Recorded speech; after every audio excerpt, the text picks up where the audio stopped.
It's been about 3.5 years since the first episode of Strange, Creepy and Mysterious Things I Found on the Internet, a series where I cover unsettling internet media.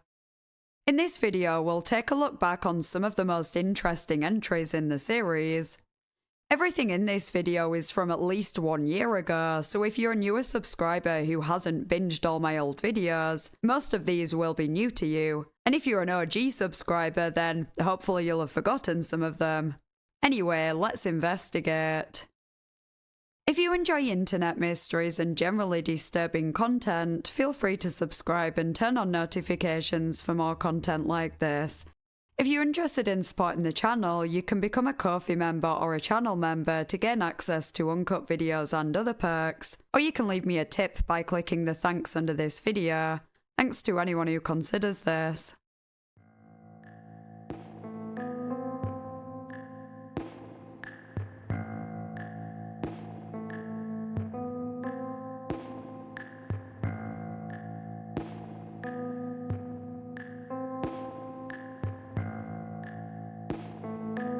This video will cover a range of potentially triggering topics, including murder, illnesses, and catastrophic events. Viewer discretion is advised. You can become a Ko-fi member to watch an uncut and ad-free version of this video, which features extra entries that were unsuitable for this cut. The Texas Department of Criminal Justice website has a whole section on death row information. I guess other states have their own sites like this too, I just happened to come across the Texas one. It's all very morbid, but you could spend hours browsing on here. There are pages listing all the inmates currently on death row, executed inmates, statistics throughout the years, the history of death row, inmates who are no longer on death row, and more. Let's take a look at some of the pages on this website, starting with inmates currently on death row. All of the inmates I clicked on are murderers, some of whom had multiple victims. Some of these inmates have appealed their convictions, and I'm sure out of all of them, there's a chance 1 or 2 maybe were wrongfully convicted or sentenced too harshly, but the vast majority are right where they belong. Take Joseph Francois, who in 2010 broke into the home of an ex-girlfriend he was stalking, murdered her teenage daughter and niece with a then set the house on fire. When he was sentenced to death, he cursed and shouted at the victims' mothers, saying he didn't have to listen to the victim impact statements. This was one of several times where he was sent out of the court for acting inappropriately through the trial.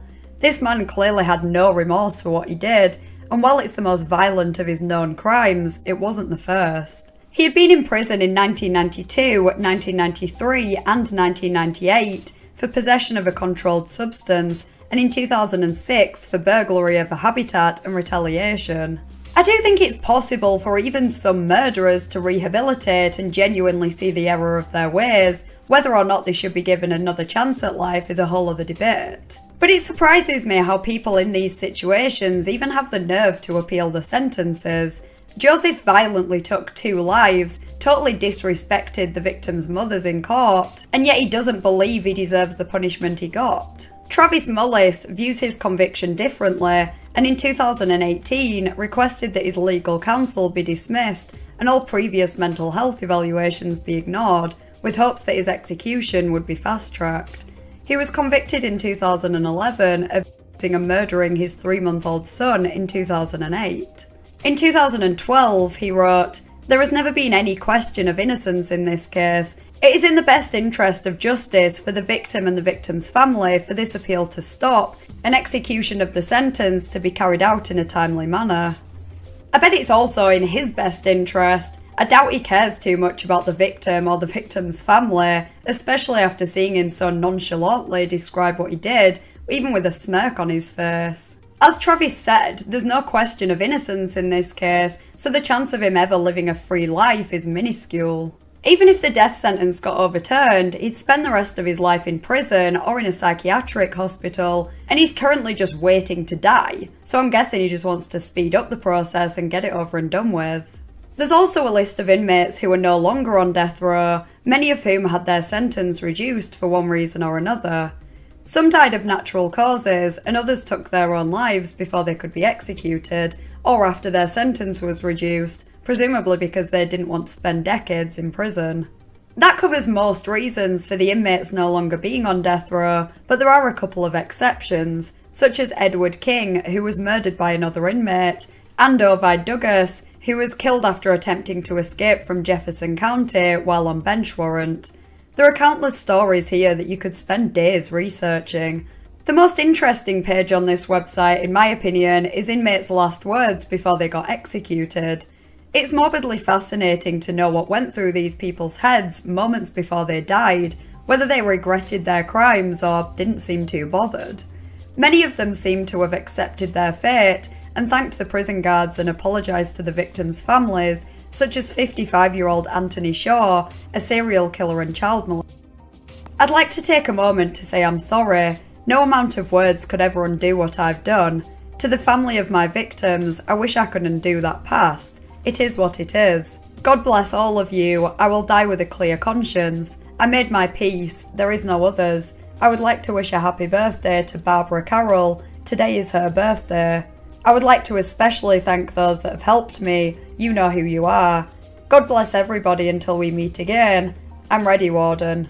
I'm not really sure how you could die with a clear conscience after committing such heinous crimes, but I do hope that the victims' families took some level of comfort in that. I imagine whatever comfort they might take would be extremely limited, but at least they know that he's not just apologising to try and get himself off the hook. Some of the most unsettling last words are from people who don't appear to have any remorse over what they've done, and if anything think they're the victim because they're being executed. Terry Edwards was convicted on 2 charges of murder after an armed robbery at his place of work, which he'd been sacked from the month before for stealing money. His last words were simply, "Yes, I made peace with God. I hope you'll make peace with this." Larry Swearingen kidnapped and murdered a 19-year-old girl in 1998. He was executed after spending 19 years on death row, and his last words were, "Lord, forgive them, they don't know what they are doing." Both of those statements give me the creeps. They seem to imply that the inmates don't believe that they deserved the punishment they got. The morality of capital punishment is a complex debate, but I can't imagine murdering one or multiple people, being sentenced to death, and feeling like I'm the victim. 4 months ago, a Reddit user posted on r/confession stating that they let their friend freeze on a park bench when they were 13. I never ever talked about this, but I just can't take it anymore. I was 13 years old and was going through this unruly teen phase, you know. Me and 2 of my friends decided to get some alcohol and get wasted after school. It's pretty easy to get booze as an underage person where I come from. So, when we left class, we went straight to the market and bought 2 bottles of a really strong drink called Askov. We went to a park and at about 5 PM we started drinking. We had that rush of doing something illegal, and after an hour or 2, we were already really drunk. About 7 to 8 PM, one of my friends passed out. He was the one who drank the most. It was his first experience with alcohol. And when he got unconscious, me and my other friends started to get worried. We put him laying down on a bench, tried to give him water, and did everything we could to wake him up. But he kept sleeping. A couple of hours passed and it was getting pretty late, so I made the worst decision of my life. I suggested to leave him there overnight so his mum wouldn't find out that we got alcohol. I unlocked his phone and texted her, "Mum, I'm sleeping at someone's today." Then we made him as comfortable as possible and left. I thought he would just wake up in the middle of the night and go home. I was so scared of my mum finding out. In the next day, he didn't answer any of my texts and didn't show up to school. A teacher close to his mother walked in our classroom and said he was in the hospital in an extremely serious situation. He experienced alcohol poisoning and hypothermia. His brain was damaged by his super low body temperature. He stayed about 12 hours in the hospital before he died. No one ever found out me and my friend were there with him that day, and we swore to take that to our graves. I told my mum I didn't want to go to his funeral because I couldn't take it, but it was actually because of the guilt. I never saw his mother again, and the people at my school don't talk about this anymore. Sometimes I wonder what life would he have had if I didn't leave him to freeze to death on that bench. This is just a really sad situation all round. OP is at least partly responsible for their friend's death. They made a really irrational and selfish decision that night that had huge consequences. But it clearly wasn't intentional, and they'll probably spend the rest of their lives hating themselves for it. In the same situation, many of us might not have done exactly what OP did. Of course, the right thing to do would have been to call an ambulance. But how many people watching this video can genuinely say that they've never made a stupid or selfish decision that could have ended really, really badly, but it didn't? And most of the time, things don't end bad. This is one of those tragic times where the worst possible thing that could have happened did happen. Most commenters seem to agree that OP should not tell their friend's mum what really happened. She probably already made peace with this, and being told a different version of events could just make her feel worse and undo any progress she made. I have to say I agree. I don't like lying, but in rare situations like this, sometimes telling the truth isn't the most important or the right thing to do. While it would possibly ease OP's conscience slightly, I don't think it would be helpful to the mum at all. I decided against actually investigating this one and finding out if it could possibly be true. I mean, there are slight hints in the post that could suggest where this person might be located, but I don't think anyone can gain anything from finding out what actually happened here. In February 2021, a video circulated online showing a couple arguing with a man. James and Lisa Goy were clearing the snow off their cars and dumping it into their neighbour, Jeffrey Spade's yard. The neighbours hadn't got on for some time and had a history of disputes. Jeffrey asked them to stop dumping the snow, then James walked up to him and held up his fist to him, swearing and calling him names. Lisa joined in and Jeffrey went into his house before coming back out with a gun. Lisa called his bluff, telling him to go ahead, while James told him to put the gun down. Jeffrey then fired several rounds, hitting James then Lisa, who fell to the ground in the middle of the street.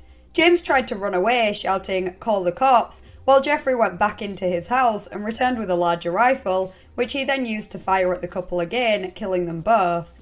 Jeffrey then used a third rifle to end his own life. James and Lisa had a 15-year-old son who is now living with his grandparents. The video isn't overly graphic, at least you can't see blood and guts or anything, but it's certainly disturbing knowing that you're watching two people die and another person before he's about to take his own life. It's a pretty sad situation all round. I don't know what happened between the neighbours prior to this to make them dislike each other, but the fact that 3 people died that day over a dispute over snow is just crazy. I feel so bad for James and Lisa's son, who obviously had nothing to do with this, but has now been orphaned as a result. I can only hope that he wasn't home at the time and didn't have to see this.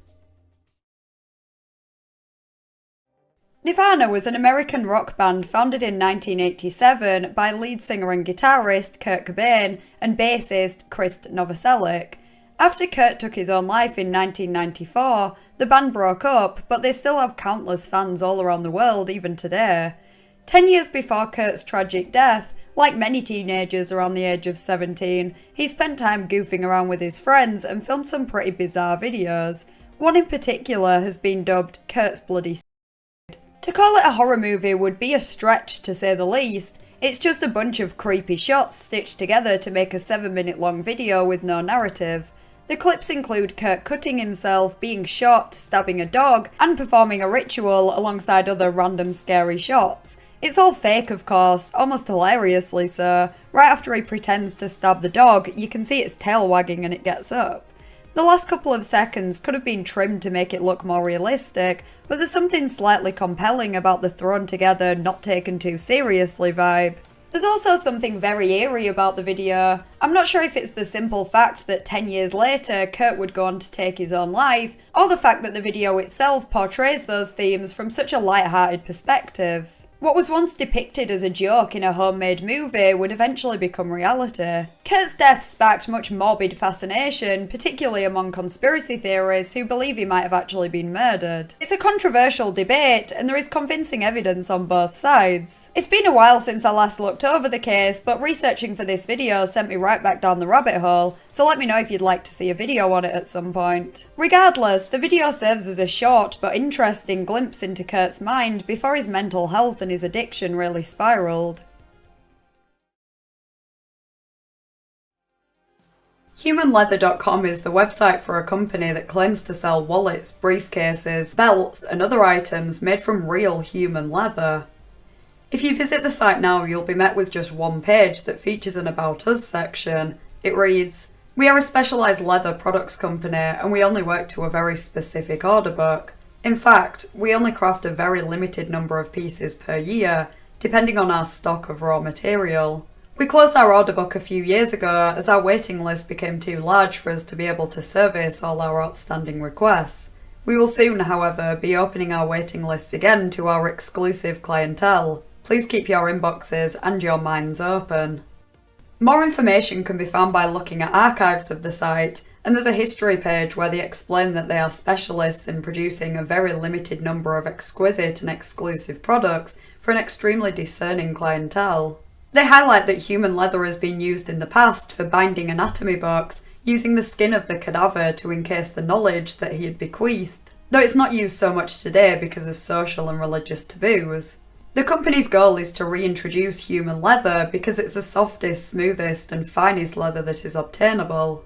How exactly is it obtained, you might be wondering? Surprisingly ethically, it seems, or so we're led to believe. They state that they can't reveal the source of the raw product, but it's implied that someone would agree to donate their skin before they die. Then after death, the skin is harvested, and the donor's next of kin is rewarded. They claim it isn't illegal, which as far as I'm aware, isn't true. The site used to be humanleather.co.uk before it was .com, and both redirect to the same site now, so it must be based in the UK, and laws over here prohibit the sale of human organs or tissue. One reason for that might be because it's not fair for someone to die because they can't afford to buy an organ that would save their lives. That would be irrelevant here though, because the human leather is not being sold for a medical purpose. But I assume the main reason is to prevent organ trafficking, which could still be a concern here. The site does specify donors as opposed to unwilling victims, but they also refuse to reveal the source of the raw product, so who knows? Anyway, I'm fairly certain that the sale of human leather is illegal in the UK and many other countries, unless there is some kind of loophole due to the skin not being used for medical purposes, but I doubt it, at least when it comes to skin taken directly from a human body. Just jumping in here while editing, I did a bit more research since I originally filmed this, and I'm now thinking that selling human leather might not actually be illegal. According to the Human Tissue Authority, under Section 32 of the HT Act, it is an offence to engage in commercial dealings in controlled material. Controlled material means material which consists of or includes human cells, excluding gametes and embryos, which is, or is intended to be, removed from a human body for the purpose of transplantation. A person guilty of an offence under Section 32 is liable to imprisonment and/or a fine. The HT Act is, however, silent on the sale of bodies, body parts or tissue for other purposes, and such sales are therefore outside the remit of HTA. The exception to paragraph 4 is the sale of items derived from or including human tissue that are visible to the public whilst on sale. The public display of human tissue is an activity which is subject to licensing by the HTA and strict legal requirements relating to consent. Anyone displaying human tissue in public without an HTA licence for public display, or without the appropriate consent, may be liable to imprisonment and/or a fine.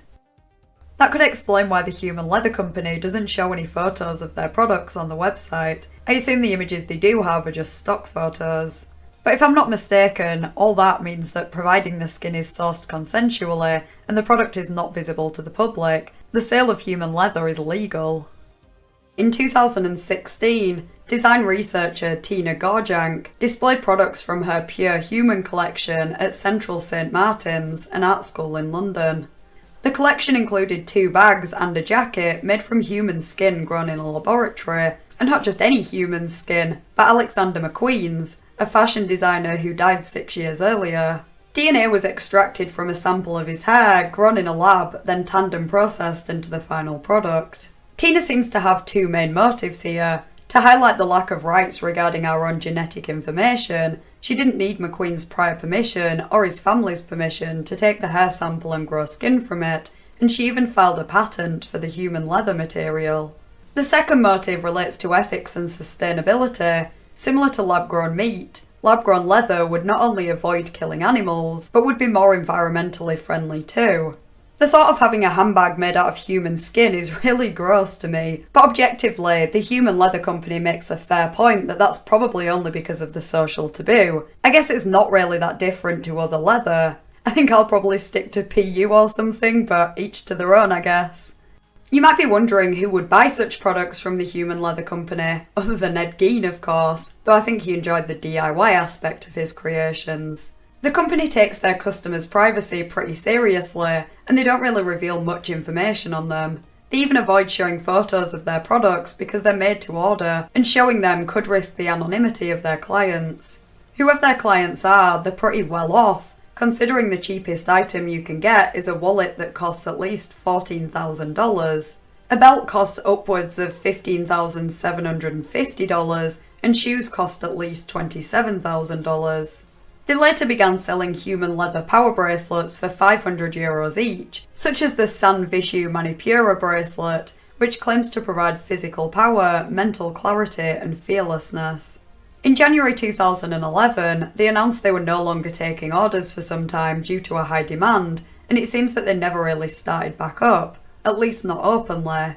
There never appeared to be any options to buy the products on the site, and it's implied that if you wanted to place an order, you would contact them, then possibly be put on a waiting list, but it sounds like they're a bit selective of who they accept as a client. That would make total sense if the source of the human leather wasn't as ethical as they made out, and they also make it clear that you can donate or pay money anonymously. The human leather company is certainly eerie and very odd, but overall I'm fairly convinced it's not real. I say fairly because I don't think it's beyond the realm of possibility that such a company exists or existed. Stranger things have happened, but unless they manage to exploit a legal loophole, I'm pretty sure what they're doing is illegal, and having a website discussing it so openly on the clear net is a pretty good way to get arrested. It's probably someone's creative project or maybe a social experiment, as there was a contact email on the site. If that's the case, they've kept it going for a long time. According to Whois, the domain was registered in 2008 and updated in 2020 to expire in 2025. The website has changed over time and is now more basic than ever, but it's still clearly the same human leather company. It's odd that they're still paying for the domain and updated it so recently, yet the site hasn't changed in some time. It's not like the site even has ads or any clear way of turning a profit. There is some information for donating, but I have no idea if it'd work. A surprising number of people I found discussing this online don't seem to doubt it for a second. There's a Daily Dot article where the writer says that they hope it's a hoax, but they don't actually disprove it. There's also a hilarious article on exposingsatanism.org that I have to read a quote from. Lots of human sacrifice and organ harvesting going on here, and I would bet in the near future you will hear more about this as the people and Luciferians are brought to justice. These extremely discerning clientele are sick and depraved, the very ones who worship Lucifer and are running the world. They are the swamp creatures disguised as angels of light. This guy clearly thinks it's 100% real and he is pissed. He genuinely believes that people are being murdered for this, and I don't know where people come into it, but he suggests that they sacrifice kids and take their skin to send to the company to make products out of. He also thinks the company and their clientele need to be investigated, arrested, convicted, and, quote, properly executed. Anyway, whether or not the human leather company exists, or ever existed, it's still an interesting project, and it's funny to think that human skin, albeit lab-grown, could potentially have a place in sustainable fashion in the future. Stephen Searle is a former Royal Marine and councillor in the UK. In May 2017, he ran as a UKIP candidate in the UK general election for MP for Central Suffolk and North Ipswich, but came last out of 5 candidates. A few months later, on the 30th of December, something horrifying happened. Hello, can you hear me? Yeah, I can hear you. Can you hear me? Yep. Yeah, I've just killed my wife. It's bad enough that he murdered his own wife, but it just gets eerier as the call progresses. He really just doesn't seem too fazed by what he's just done. Bit different for you tonight, I expect. Happy New Year. Okay, and how have you killed her? Suffocation, really, I guess. Bit of a bizarre situation, but, never mind. Okay, is it just the two of you in the house? Well, just the one of us now. Right, okay. Yeah, well, 2, Yeah. Searle stays on the phone until the police arrive and you can hear him greet them. Hello. Oh, hello, buddies. How are you? All right? Yes, I'm well, thank you. Yeah, okay. It's so unsettling how calm he is. He doesn't really seem bothered that he's just murdered his wife and doesn't really care about admitting it at this point either. Despite this, he still pled not guilty in court but was found guilty and sentenced to life in prison.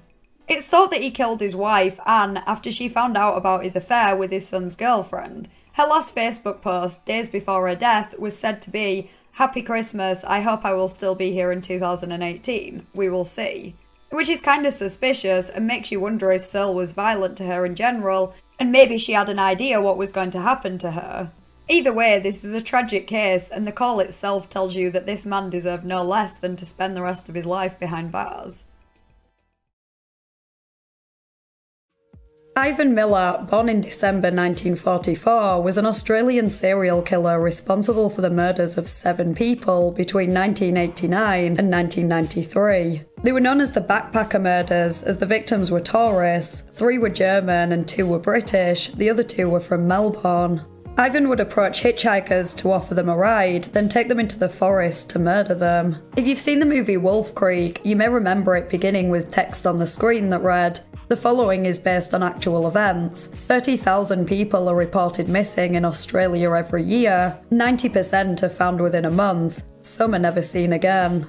As a kid, I loved horror films and wasn't really scared of them, but for some reason those 4 sentences still creeped me the hell out at the time, and I vowed never to go into the outback.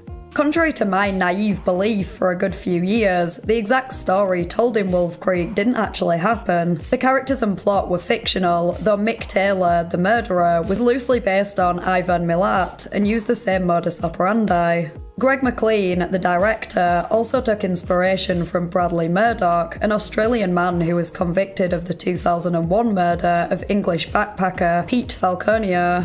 Greg also sprinkled in a bit of Steve Irwin's charisma to create an interesting juxtaposition between Mick Taylor's endearing persona and the psychopath that lurked behind it, seemingly an accurate portrayal of Ivan's personality. In January 1990, Paul Onions from the UK was backpacking in Australia when he accepted a ride from a man who introduced himself as Bill.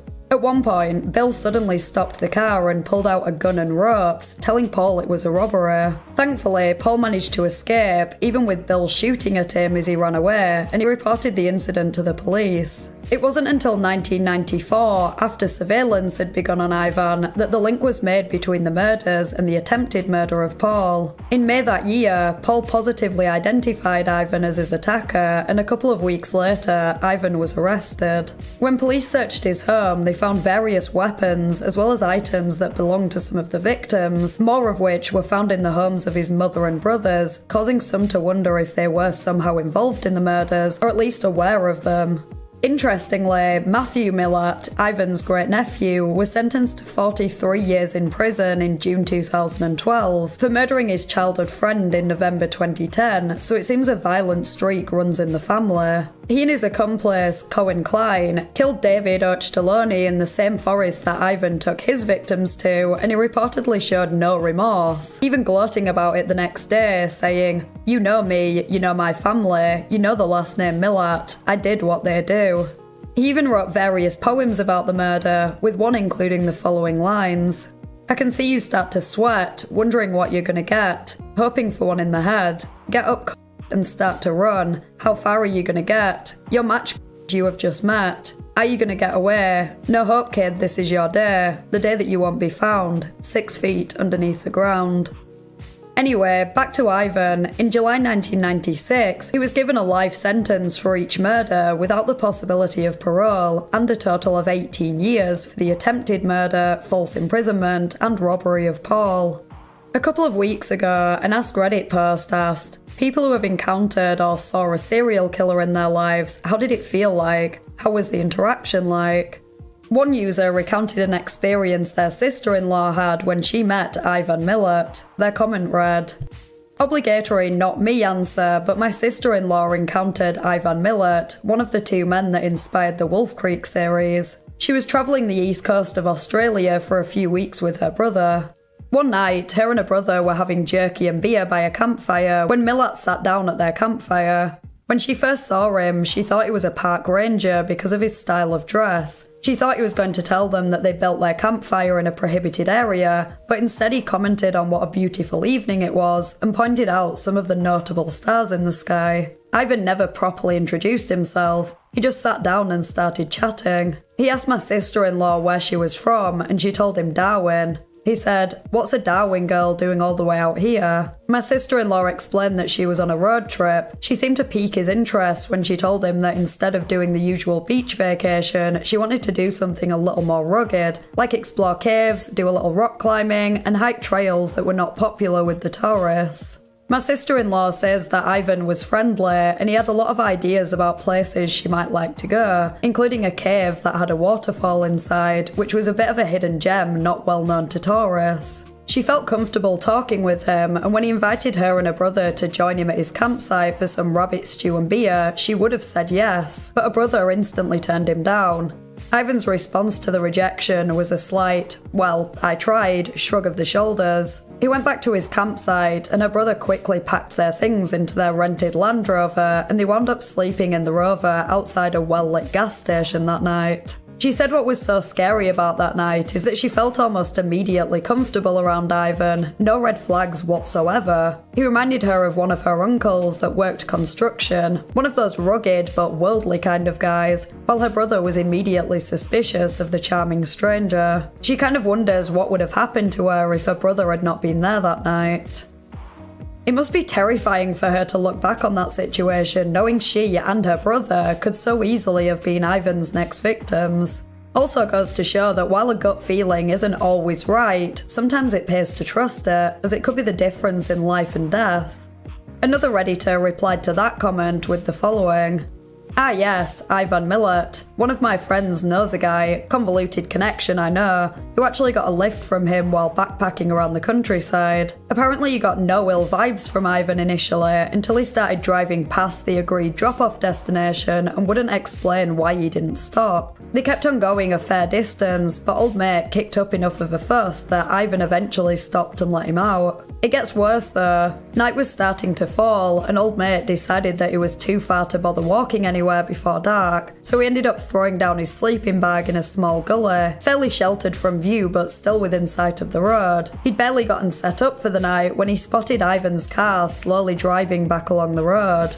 The car trolled back and forth several times before eventually giving up and driving off. Needless to say, old mate didn't stay at his little campsite for much longer. He took off through the scrub and luckily got all the way back into town a few hours later. A few months later, he saw Ivan on the news and recognised him. Pretty chilling. We obviously have no way of verifying these comments, but if they're true, it's crazy to think how many other close calls there might have been. On this one post, at least 2 Reddit users had stories to share, so it can be surmised that there are others out there who also narrowly escaped death.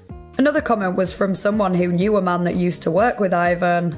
Bloke I know used to work with him. When I found out, I asked if Ivan was a bit of a weird and got met with the most enthusiastic "oh yeah" I have ever received in my life. Told me one story about a nest of baby cockatoos that fell out of a tree on the side of the road they were working on. All the boys in the crew gathered around to try and help the birds, and apparently Ivan came up shouting at them to get back to work, and then stomped on the birds in front of everyone so they weren't distracted anymore. On the flip side of that, he also told me one of his workmates got stung by a bee while driving a truck in the middle of nowhere, and he started to pass out at the wheel. My mate got in and took over the driving, but not being a trucker, he was really struggling. He said he was sending out help messages over the CB radio, and Ivan had just caught one message, phoned the cops, and rushed out to where they were to grab old mate out of the truck and speed him off to the hospital with a police escort. I asked if he ever got that inkling from Ivan, and my mate's words were, "He was off, but I didn't suspect it." After the police called me in to question me about him though, I started to put together all the up things he'd done, and then I believed it. These 2 stories, alongside the other comments, are interesting because it shows Ivan had 2 sides. One that was cold, heartless, callous and psychopathic, and another that was, or at least appeared to be, caring, charming, friendly and endearing. From the bird story though, it doesn't sound like he only displayed the second side and kept the darker side hidden all the time, unlike some other serial killers where everyone who knew them was totally shocked to find out they were capable of that. To keep up such a persona must take a lot of work though, and it seems almost inevitable that the mask would slip every now and again.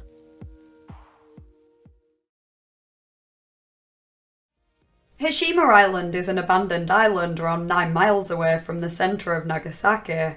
From 1887 to 1974, it was inhabited and used as a seabed coal mining facility. A variety of structures were built on the island, including apartment blocks, shops, a town hall, school, a hospital, cinema and swimming pool. From the 1930s until the end of the Second World War, it's thought that conscripted Korean civilians and Chinese prisoners of war were forced to work on the island, though more recently some have disputed that and claimed the workers volunteered to do the jobs. It's estimated that around 1,300 labourers died due to harsh conditions and poor treatment, resulting in accidents, exhaustion and malnutrition. When petroleum replaced coal in Japan in the 1960s, coal mines began shutting down, and eventually so did the mines on Hashima Island in 1974. Within a few months, all inhabitants were moved off the island, and it has been more or less abandoned ever since. In 2009, a very small area of the island was reopened for tourism, but over 95% of the island was too dangerous to visit. Many buildings have totally collapsed over the years, and others aren't far off, mainly due to typhoon damage. In 2013, a Google employee visited Hashima Island with a camera to capture 360-degree images of the area, allowing anyone to look around parts of the island that have rarely been seen for decades. I'm sure you can probably just find it on Google Maps, but hashimaisland.co.uk is a website dedicated to it, and in addition to some pretty spooky sound effects, it also has a section with information about the main points of interest that you can read through while exploring the island. Kinda like having a guided tour. You can see the NICU flats where the miners lived and left behind many personal belongings, the stairway to hell, which leads to the Senpyukuji temple, Block 65, which is more apartments. Close by is an area called Salt Rain Crossing, where people had to wait for waves caused by typhoons to clear so they could cross to the shops.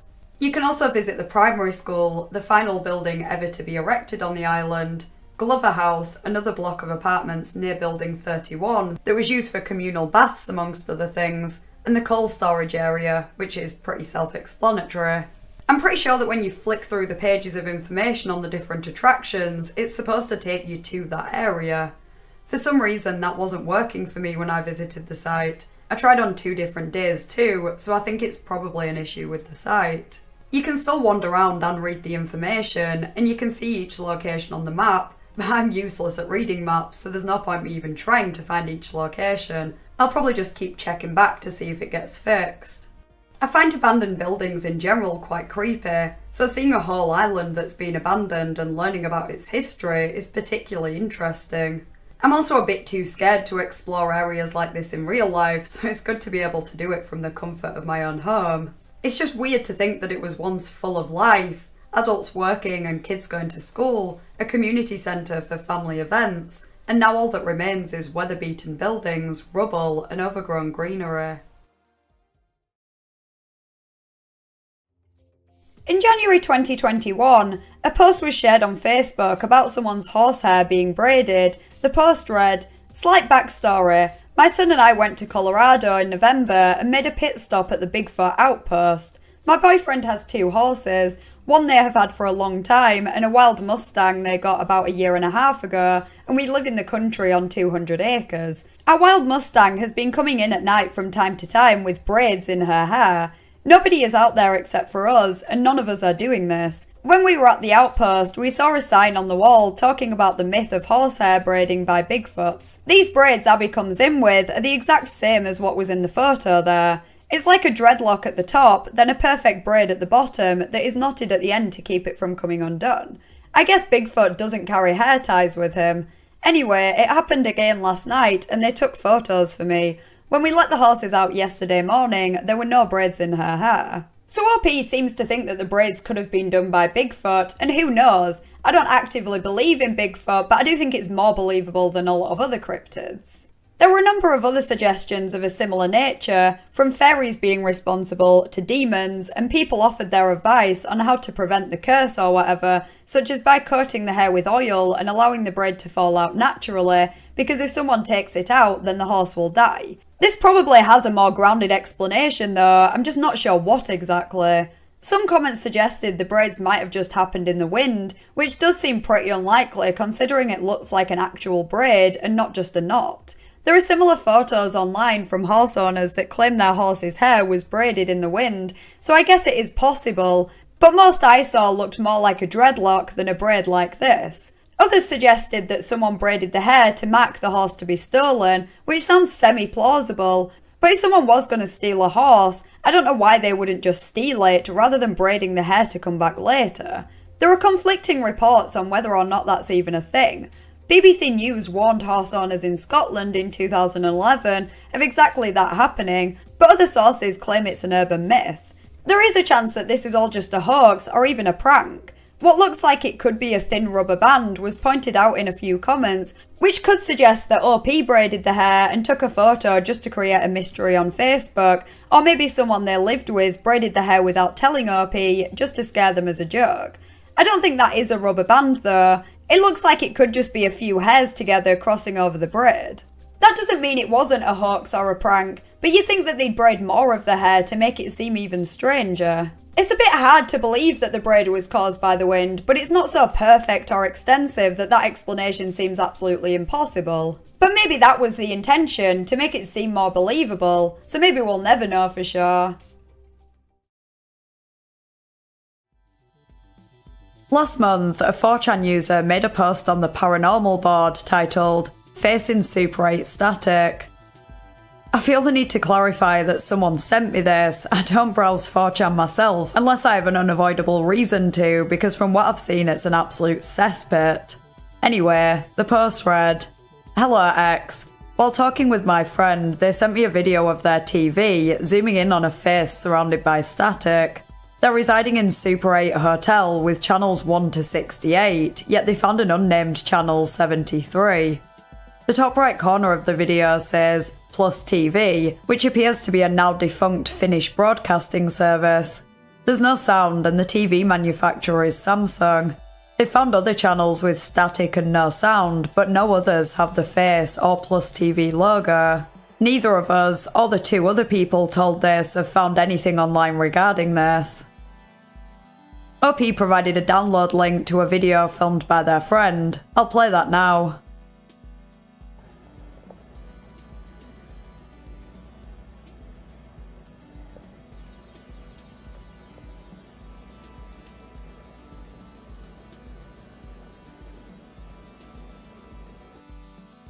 As you can see, channel 73, which shouldn't even exist according to the list of channels provided by the hotel, shows an expressionless face in the middle of static.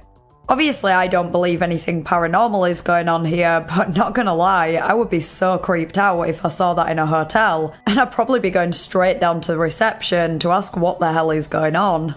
The friend who was staying in the hotel commented on the post at 5 AM, quote, "Hi, friend of the OP here. If anyone actually has any idea what this could be, I'm curious to know. I'll be checking again in the morning to see if the channel's still there. It's 12 AM right now and it's the same thing. I have literally no clue what this could be. I've been looking around on Google for stuff, but nothing that looks like this, and I can't think of a reason for this to be here." 4 hours later, they commented again. "It's late as shit, so I know it's just a weird hallucination, but I swear I saw the shadow of a person sitting on the foot of the bed next to me. I obviously need sleep. If I'm dead in the morning, well then I'll check/video again in the morning if anything's changed. I'm leaving here tomorrow, so I won't be able to examine further, though maybe that's a good thing.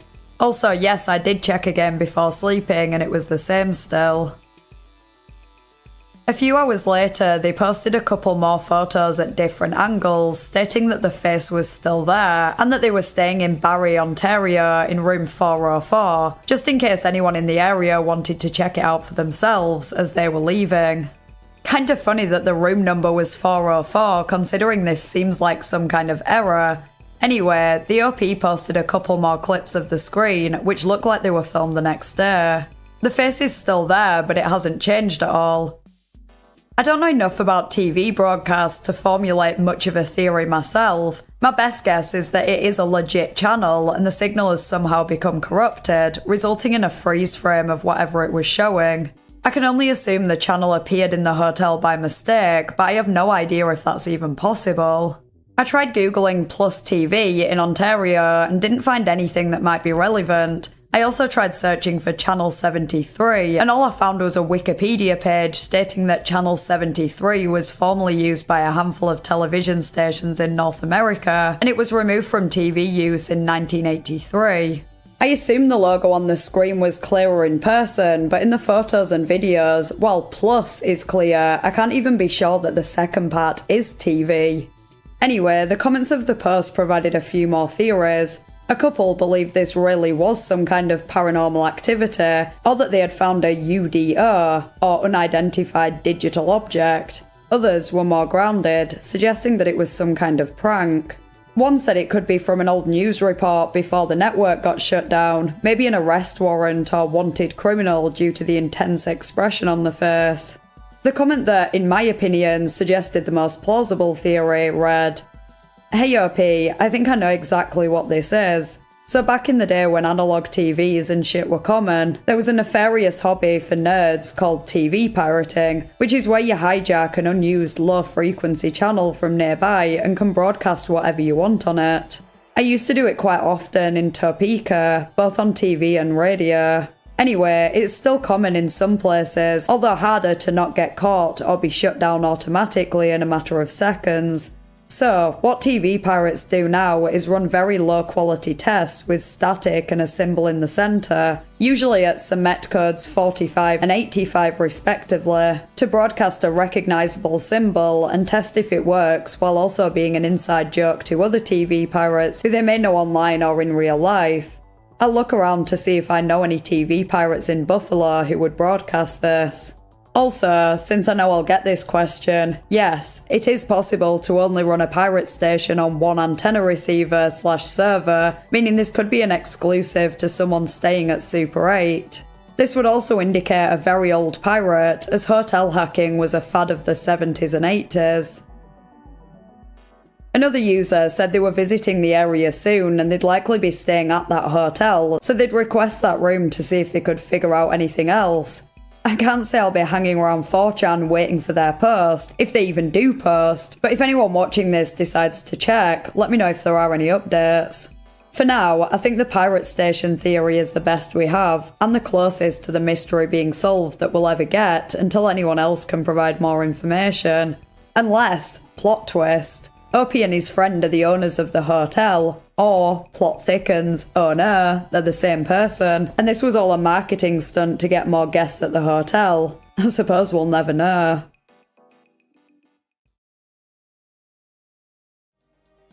In October 2019, a Japanese streamer known as Tetsu was streaming himself climbing Mount Fuji. The mountain, located on the island of Honshu, is the highest in Japan, and climbing it isn't an easy task. Many people describe it as the most difficult thing they've ever done, yet most maintain that it's a rewarding experience. It seems like Tetsu was rushing to get to the peak, probably as a result of the cold temperatures which he had complained about earlier. He said his fingers were killing him, but that he had to use his smartphone. At one point he says, "Oh, this place is slippery, getting dangerous. I'm trying to walk by the rocks, yes rocks, it's a steep downhill." Only a couple of seconds later he says, "Wait, I'm slipping," and then... ここも危ないね。斜面。滑る。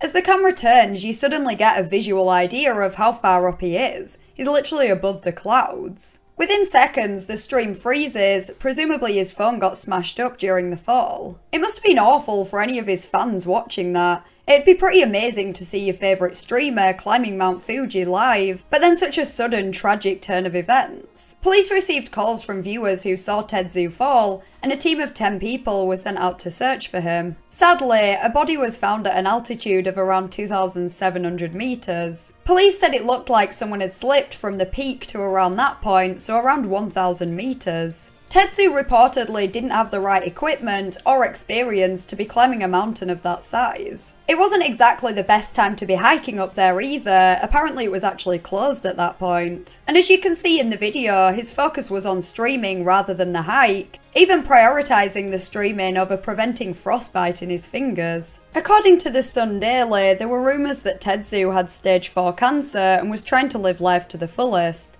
If that's true, it's pretty sad, and probably explains why he didn't take the necessary precautions or take notice of the mountain being closed at that time of year. On the 24th of February 2022, a YouTube channel by the name of Kevin Wesley uploaded a video titled 9/11 Kevin's video with raw audio includes swearing.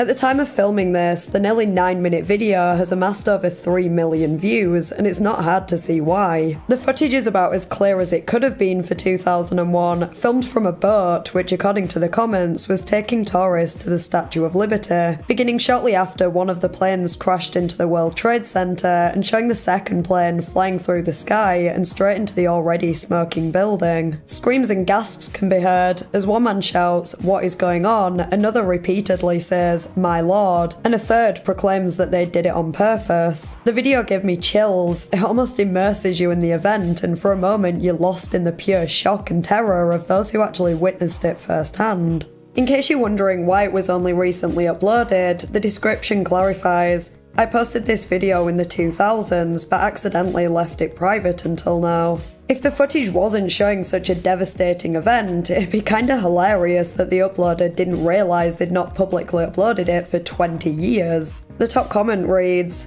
"Oops, I forgot about the most important video I've ever recorded for 2 decades. My bad, guys."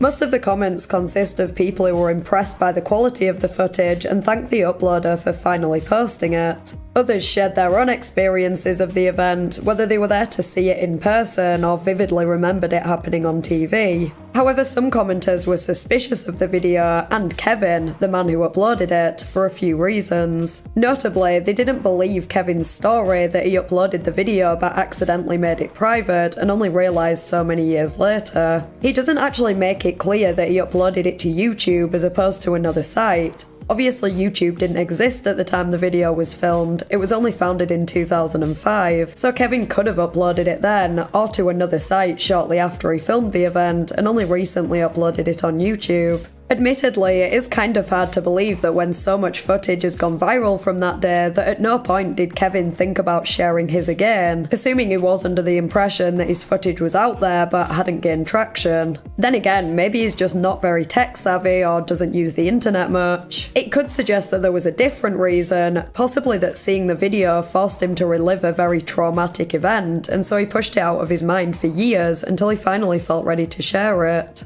The description of the video explains that Kevin gave a Sunday service on a scout trip to Shiloh battlefield and showed the video as part of it. He also details other events that occurred while he was an aircraft commander in combat missions in Iraq. It's clear that the unimaginable scenes he witnessed have affected him, and he uses a quote from Harry Potter to illustrate this when, spoiler alert I guess, Dumbledore says Draco can't be the one to kill him because his soul is not yet so damaged, and Snape asks, what about his soul? Kevin's military career aroused even more suspicion though, and some commenters vaguely claimed there was a conspiracy at play, seemingly the same theorists that believed the event was staged or an inside job. I'm not even sure exactly what most of them were getting at, maybe that the footage was fake and that's why it's only just been uploaded. Some were implying he was a CIA plant or an actor paid by the CIA. Same goes for a man in the comments who claimed he was with Kevin on the boat at the time. It didn't help that the video was uploaded on the same day that Russia invaded Ukraine, fueling minor speculation that this was a distraction technique or connected in some other way, though I personally think that's a massive stretch. And if it was a distraction technique, it's not been very successful. 3 million is a lot of views, but it's a drop in the ocean compared to the billions of people that will be aware of the Russia and Ukraine situation.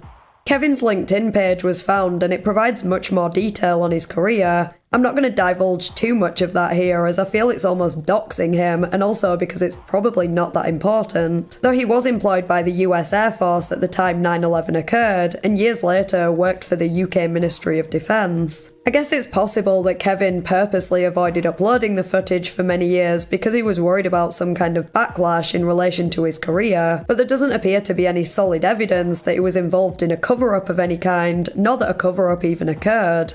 On the same day the video was uploaded, Kevin also posted 2 other videos, one titled 9/11 Tribute, which showed a clip from the first video, as well as photos taken by others on the day, and Horned Owl, a compilation of photos taken during Kevin's time in Iraq that was apparently shown at his retirement. These videos, as well as the first, feature various comments along the lines of "Kevin is glowing," implying he is associated with the government and has an agenda for posting the footage. People were losing their heads, scrambling to find the symbolic meaning of the title of the Horned Owl video and things that could be seen through it, with some linking it to a military project of the same name and others claiming it was an occult symbol. Overall, I think it is weird that this video has only just been uploaded, and for all I know there is more to this, but in the absence of any credible evidence that anything suspicious is occurring here, or that Kevin really is glowing, I have to take this video at face value as another, albeit better quality than many, fascinating yet tragic account of a catastrophic event that not only directly took many lives, but altered the lives of people around the world in the years that followed.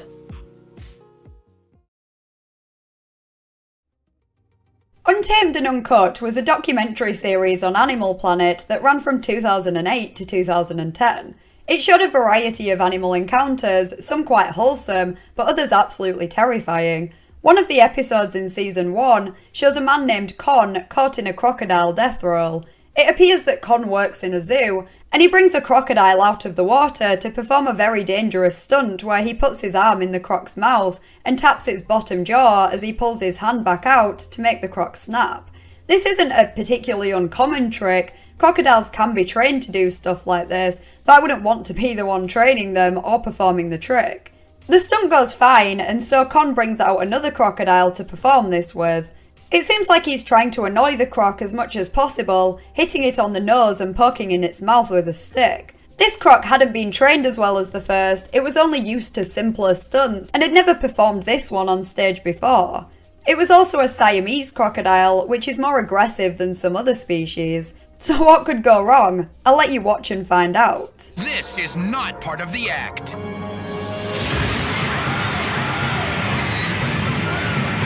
Just as Con is about to pull his hand out, the crocodile snaps and does the death roll, which is a maneuver that crocs perform on their prey to tear off pieces of flesh or even limbs. I hope this guy's okay and I hope he didn't die or anything, but what did he expect? I hate to see wild animals cooped up in zoos like this, especially being provoked just for the sake of entertainment. Again, I don't wish anything bad on Con, but I mean it's kind of just karma at this point. I know there are wild animals that have been tamed, whether that's in zoos or as pets, but there are so many examples of where this has gone wrong and where the animals just end up attacking people. Wild animals, especially crocodiles, can be very unpredictable, and even if you think you've trained one, there's still always a chance that it could snap.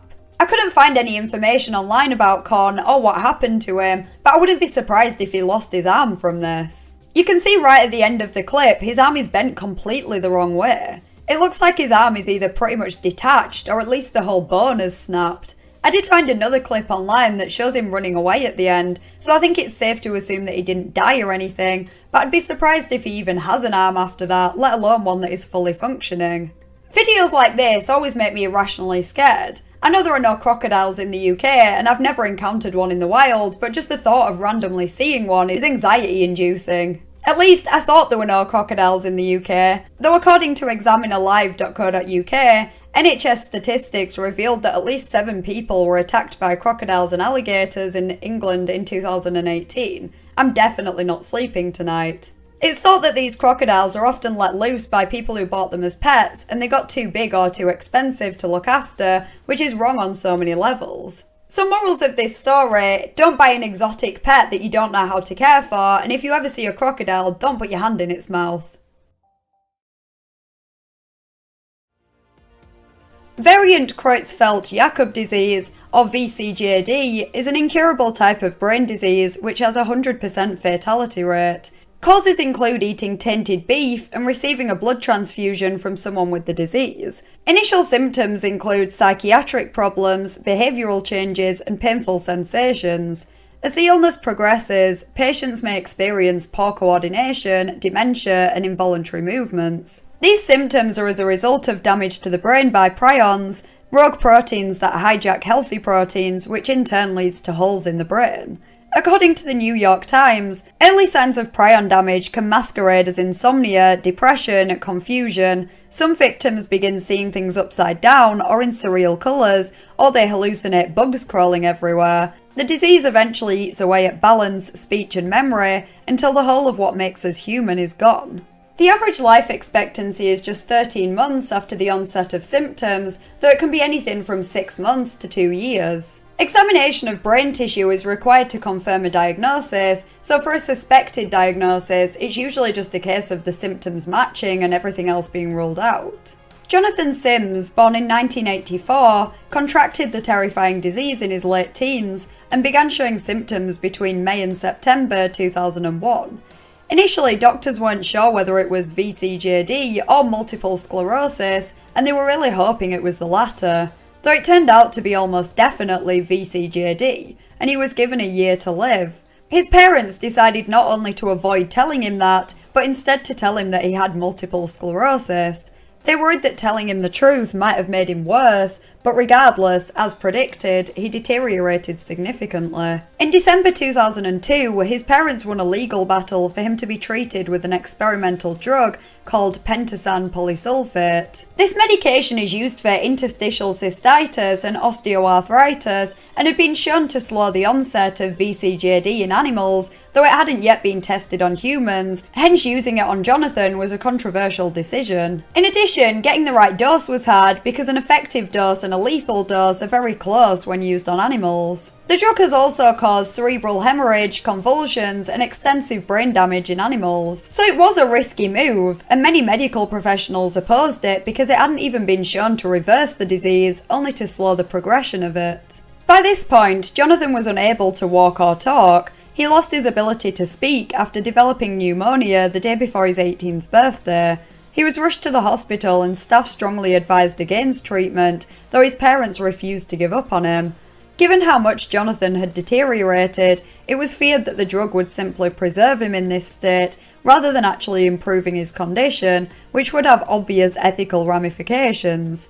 The family had to go back to court, as the initial ruling in England had no validity in Northern Ireland where they lived. The judge ruled in their favour and Jonathan began treatment. Despite the small chance of success, the drug actually appeared to help slightly, and by September 2003, his primary care team reported that he had regained the ability to swallow. His body weight had stabilised and returned to normal, and his anxiety levels had decreased. His heart rhythms were improving, and he became more responsive to light and pain. By 2007, Jonathan's condition had improved enough that he was no longer classed as terminally ill. However, he never regained the ability to walk or talk, and he required round-the-clock care. Tragically, almost 10 years after his initial diagnosis, Jonathan died on the 5th of March 2011. His parents argue that had he received treatment in March 2002 when they first became aware of the drug, he might never have deteriorated to the point that he did. Back then, he was still walking and talking,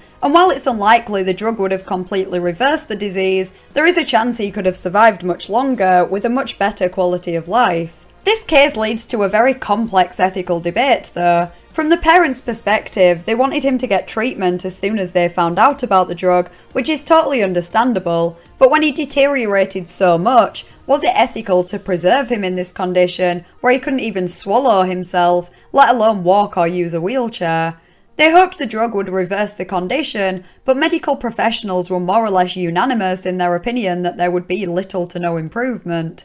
Jonathan did improve more than expected, but his quality of life was still relatively poor. It appears that he was never told that he had VCJD, so he couldn't have actually consented to any treatment himself, which is an issue in itself. I can't help but wonder if he would have wanted to carry on like that. I know I certainly wouldn't. Though another point to consider is the value of the medical knowledge that could be gained from this case study. The improvement in Jonathan's condition inspired hope that a cure or at least an effective treatment could be found. I don't necessarily think it would be ethical to test this drug on Jonathan without his consent for the sole purpose of research, but if they were going to treat him with it anyway, it kind of seemed like the perfect opportunity to study the drug further. I couldn't find much information on what happened between September 2003, when his condition reportedly improved, and his death nearly 8 years later. I'm not sure if he was given the drug continuously over that time, or if he was given other medication to keep him alive. Personally, I can totally understand his parents wanting to try everything to bring the son back, and I don't blame them for giving him this drug. Though if and when they realised that it wasn't going to improve his condition enough for him to even be able to talk, I think it should have been stopped. I really feel for his parents. His dad even quit his job and spent up to 14 hours every day researching the disease, desperately hoping to find a treatment for his son. But ultimately, I think keeping him alive for such a long time may not have been in his best interest. By 2004, the drug had been administered to 12 other people suffering with VCJD. 1 died, 5 continued to deteriorate, and the condition of 6 patients appeared to have stabilised. I'm not actually sure what happened to those 6 people. There doesn't seem to be much information online about it, but I imagine they eventually died from the disease. There doesn't appear to have been much research on the drug as a treatment for VCJD. It's clearly not a miracle cure, but I am surprised that they haven't researched it further, as it does seem to have potential as a treatment. And if it was studied further, perhaps ways would be found to increase its effectiveness and decrease the risks. There is still no cure for VCJD, but thankfully it is relatively rare, with 177 cases between 1996 and 2013.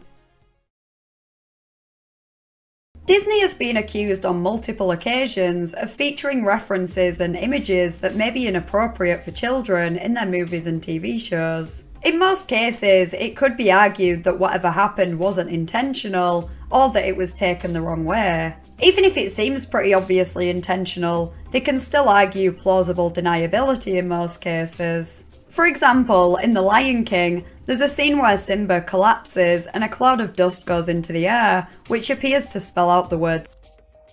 The special effects team claimed it was actually supposed to say SFX, even though that looks way more like an E than an F. Then there was part of a tower on the Little Mermaid cover, which looked rather phallic. It was rumoured that it had been deliberately drawn by a disgruntled Disney artist after he was told his employment would be terminated.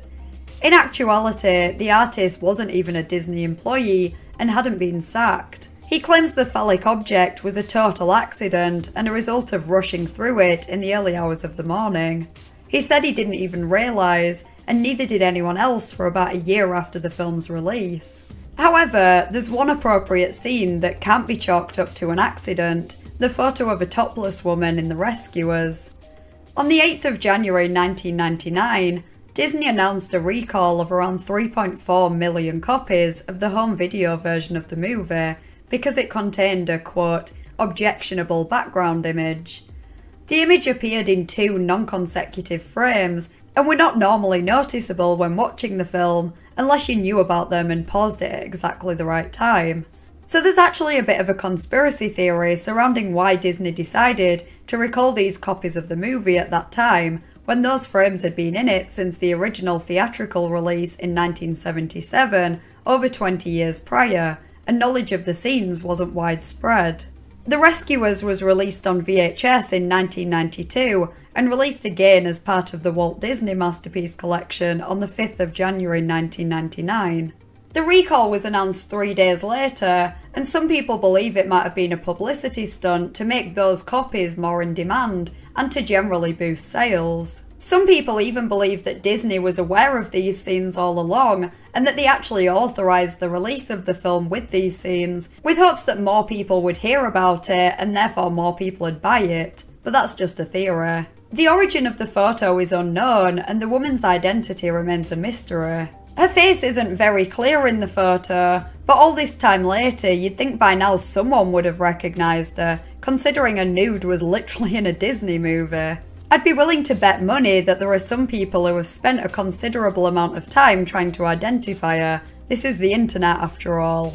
Many people are aware of these frames, and yet no one has been able to locate the original image. HuffPost spoke to Tom Cito, a former Disney animator, who said, if someone had asked an artist, he would say, oh yeah, there's a naked picture in there. I mean, the Playboy centerfold. Everyone knows that. Everyone who was in animation knew about the centerfold, but nobody asked us. His belief that the woman was a Playboy centerfold might have just been an educated guess, but it's an unlikely possibility. If that was the case, she more than likely would have been identified by now. A more plausible theory is that this woman posed for some photos for a much smaller publication and wasn't aware one of them had made its way into this film, or at least not until Disney announced the recall. Assuming she found out, if she was even still alive at that point, it makes sense that she might no longer want to be associated with those photos. That could have been her claim to fame, even if only for 5 minutes, but yet she has never come forward and identified herself, which does make it seem like she doesn't want to be identified. As for who may have slipped these photos in, I think we all know it must have been Tyler Durden. But seriously, that's also a mystery. Disney claimed that their animators weren't responsible and that the photo must have been inserted during the post-production process, which seems to contradict what Tom says. I'm not sure how Disney would even know whether or not it was one of the animators though, considering these frames aren't visible during a normal viewing of the movie. Whoever checked the film over after it had been produced may well have missed the frames. One theory that would vaguely answer all these questions, without naming any names, is that the photo was inserted during the post-production process, but that it was a screenshot from a totally different movie, probably from a scene that was cut. Scenes are filmed for pretty much every movie that don't end up making the final cut for one reason or another. Perhaps the photo was from a scene that was cut from a movie to avoid an R rating. Some people involved in the post-production process might have access to a library of various different scenes that have been cut from other movies, and that could explain the origin of this photo. I think that probably is the most plausible theory, but I wonder if we'll ever find out for sure. In the window of a shop in Chihuahua, Mexico in March 1930, a mannequin appeared that was far more detailed and lifelike than any other the customers had seen. She had brown-grey hair, thick eyelashes, eyebrows, a natural expression, and most notably, very realistic hands, and even varicose veins. Pascuala Esparza owned the shop at the time, and the mannequin was placed in the window shortly after her daughter was bitten by a black widow spider and died on her wedding day. The mannequin somewhat resembled the daughter, which sparked rumours that it was actually her embalmed corpse, and that it was haunted. Many people over the years claimed that her eyes would follow you around the room, or she'd smile at you when you walked past, and employees said that she changed position during the night. One said, "Every time I go near Pascualita, my hands break out in a sweat. Her hands are very realistic, and she even has varicose veins on her legs. I believe she's a real person." Others have claimed that the veins disappear over time, and red veins can be seen in her eyes. Her clothes were reportedly changed twice a week behind curtains, and only a select few were allowed to dress her, one of whom said that the body was not that of a mannequin. Pascuala denied the rumours that it was her daughter's corpse, but they persisted, and even to this day there's some debate over it. The vast majority of experts agree that it's highly unlikely that the mannequin is a corpse, because it would need to have been embalmed perfectly and kept in the right conditions, and even then it would need constant work doing to keep it in good condition. It was in the window of a shop for over 80 years, in a hot country, so you'd expect it to have deteriorated significantly in that time. There was an Ask a Mortician video about La Pascualita in which Caitlin said that it's nearly impossible that she's a corpse. If you look at the face, it's very impressive for a mannequin, but there are one or two features that look artificial. For example, the hairline is much fuller than it tends to be on people. That said, the hands are uncanny. They just look so realistic, and you can see various lines in them and even the intricate texture of the skin. If someone showed me a photo of just the hands, I'd have no doubt that they were real. In addition, the cuticles have reportedly dried out and receded, just like they would on a corpse. I'm sure there is a logical explanation for that, and there is so much he said, she said in this story that I'm not sure what to believe anymore. An alternative legend surrounding the mannequin is that she was just a normal wax figure until a French magician discovered her and brought her to life every night while the store was closed so they could go and dance around town, and then he'd return her the next morning. The third and final story suggests that when Pasquale died, her soul entered the mannequin and she remained inside it, conscious but unable to move anything but her eyes. As someone who doesn't really believe in the paranormal, I'm not convinced that the doll is alive or that it has a spirit inside it. The most plausible story would be that it was a corpse, but even that doesn't really hold up to scrutiny, especially so many years later. Naturally, the legend of La Pascualita is good for business, and when asked for the truth about the mannequin, the current owner of the store simply winked and said, "Is it true? I really couldn't say." According to topadventure.com, in October 2017, she was taken to Mexico City to be part of an event that had the objective of honouring the most famous legends of Mexico. She returned 8 months later, though many believe that she had been swapped for a different mannequin because she no longer looked so lifelike and her features appeared to have changed slightly, and since then, locals have noticed that they no longer feel so uneasy around her. It has been suggested that she fully came to life and ran away. She purportedly disappeared for a day or two a few years prior and returned with mud on the bottom of her dress. Though the owner claimed that it is still the same mannequin, they'd just given her a modern makeover. It's also possible that the original mannequin was damaged or maybe even stolen, and the owner replaced it, hoping no one would notice so the business wouldn't suffer.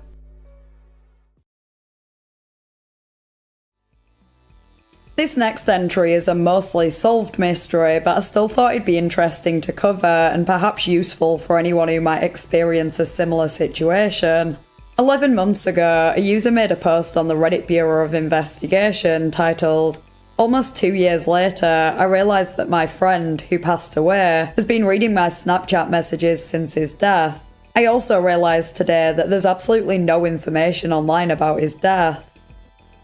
OP began the post by acknowledging that they might be reaching, implying that it was, understandably, a tough situation for them, and their partner also recently died, and since then they just keep wishing that it was all a dream and that they'd find out that they faked the death. Their friend died in April 2020, and because he was a private person and an outcast, they didn't know his last name. He borrowed his brother's car to go to the shop without telling him, and to say the brother wasn't happy about that would be an understatement, as he shot and killed him when he got back home. This initially sounds crazy, even though people have been killed for less, so you can kind of understand why OP might have some reason to doubt the story, but the friend's family were very abusive to him, so it wasn't beyond the realm of possibility in OP's mind. Quote, "Now on to why I feel suspicious. Since his death, I've messaged him occasionally on Snapchat. I since lost his number by getting a new phone, and I preferred to snap him anyway because I liked seeing his Bitmoji. And I would message him and tell him that, I don't know, I hope he knew he was loved. Tell me about my life now. Tell me about how I was really sorry what happened, how I felt like I should have been there to protect him. He told me how abusive his family was. I should have done everything I could for him. You know, just stuff, I guess, that I wish I would have told him then, and stuff that I wish I could tell him now. The messages always just stayed undelivered, until recently. This last May 2021, they were opened. I just noticed that today. I was in shock. I thought maybe someone had got a hold of his phone, but his family treated him so poorly, and really didn't seem to care much for him, so it seems weird that they'd have known his login information. His Snap score has also went up since his death. This inspired me to spend hours and hours searching online today for obituaries, news stories, anything I could find online about brother murdering brother in Jacksonville during that time, and I could not find a single thing. We only have one mutual friend, and he doesn't have any suspicion about anything. He's just sad, but I didn't tell him any of this. I don't think I want to talk to him about it. I think he may take offense if I bring it up. Honestly, he is probably gone, and I don't want to drag anyone else into this because they'll never forgive me for planting this seed in their head, as I have done to myself. So OP had decided to post on Reddit with hopes that someone could help them find some information online that would confirm their friend's death so they could get the closure they needed. I'm lucky enough to have never known anyone who has been murdered, so I can only imagine how hard it would be to accept. I think I'd probably feel similar to OP in their situation. I too would probably cling on to any sign that there may have been some kind of mistake and my friend was still somehow alive. It's certainly strange that OP can find no record of their friend's death, especially considering it was a murder. You would assume that there'd have been news articles at the time, and possibly more later, covering the trial. This caused some to question whether OP had been lied to, suggesting that the friendship wasn't as great to him as it was to OP, and so he might have faked his death to get out of the friendship, which does sound a little extreme, but a couple of users shared similar stories, albeit with people they'd met online, rather than close, in-person friends. Given that the friend lives so close to OP, this seems quite unlikely, unless he moved and faked his death to escape his family rather than the friendship and thought it would be too risky to tell OP. If that was the case, it would seem plausible that the other mutual friend knew more than he was letting on. After all, he was the one to tell OP what had happened, even more so after OP said this in the comments. I just texted that friend and asked if he knew his last name. Also, when I told him about the Snapchat messages opening, we were on FaceTime, and he immediately said he had bad service and that he'd have to call me later, but he never did. Perhaps the mutual friend had access to the Snapchat and had been the one to read the messages. That seems like the best case scenario, as the alternative could be that the mutual friend was somehow involved in a cover-up. There were a few crazier theories that didn't make any sense, like that the mutual friend was the other friend all along, not possible as OP met them both in person, or that the mutual friend was impersonating the other on Snapchat, also unlikely as you'd assume that Snapchat conversations would have been referenced in conversations in person. Commenters on the post offered a few suggestions that might lead to more information, such as googling his Snapchat name to see if they could locate any other social media accounts, and contacting funeral homes. Others tried to search for articles, obituaries, or arrest records that matched the details given in the post. Some less helpful and very insensitive users suggested that OP had made up the story because it was unbelievable that they didn't know their friend's last name. I know all my close friends' full names, but I do have a couple of friends who are similarly private people, as in they don't give out their numbers, and there are quite significant details that they don't reveal to anyone.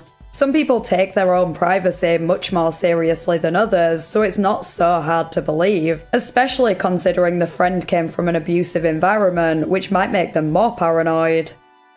Not that posting from a throwaway account automatically means the post is fake, but OP's account is not a throwaway. It was created 2.5 years prior to the post, and they have quite an extensive post history, and they were posting as recently as a month ago. Regardless, OP briefly updated the post to inform that they had found their friend's full name, before updating again with a paragraph that mostly concluded the mystery. I used his full name to find his address where he used to live when the incident occurred. I then scoured through news report videos around that time period of crimes that happened in that neighbourhood. One of them mentioned a shooting on the road he lived on.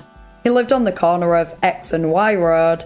I watched the news video, and the broadcaster was standing in front of a taped-up house on a corner, and the green street signed on the left side of the screen showed the same X and Y Road that my friend lived on. It was his house, and my friend is dead. It really happened. I don't know what else to say. Thank you to everyone who was kind. Occam's razor would have suggested all along that this was the case, but no one can blame OP for wondering if there was more to this situation. One question still remains though. How did OP's messages get opened on Snapchat, and how did the friend's snap score increase so long after their death? One of the comments stated that unopened messages will show up as read 1 month after they were sent.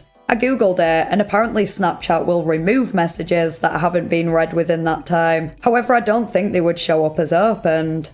I had a look on mine, and there's still a message I sent 3 years ago that shows up as delivered, not opened, though I can't actually see the message if I click on it. OP had presumably been snapping her friend since not long after he died, yet it was only recently that they realised that the messages had been opened, so unless there was an update on Snapchat that would cause that to happen, that doesn't seem to explain it. As far as I'm aware, snap score only increases when someone sends snaps or opens snaps. I don't think it increases when you received one without opening it, so again, this doesn't really add up. This implies that someone must have access to the friend's account. Whether that's a family member, the mutual friend, or another friend, I have no idea. I certainly wouldn't be surprised if it was the mutual friend, considering they hurriedly ended the call when OP asked them about it. But maybe they really did have bad signal, or they just didn't want to talk about it because it upset them. It's impossible to say. I'm intrigued to know whether OP spoke to them about it again, but they didn't update the post again, or reply to any comments further querying the open chats or score.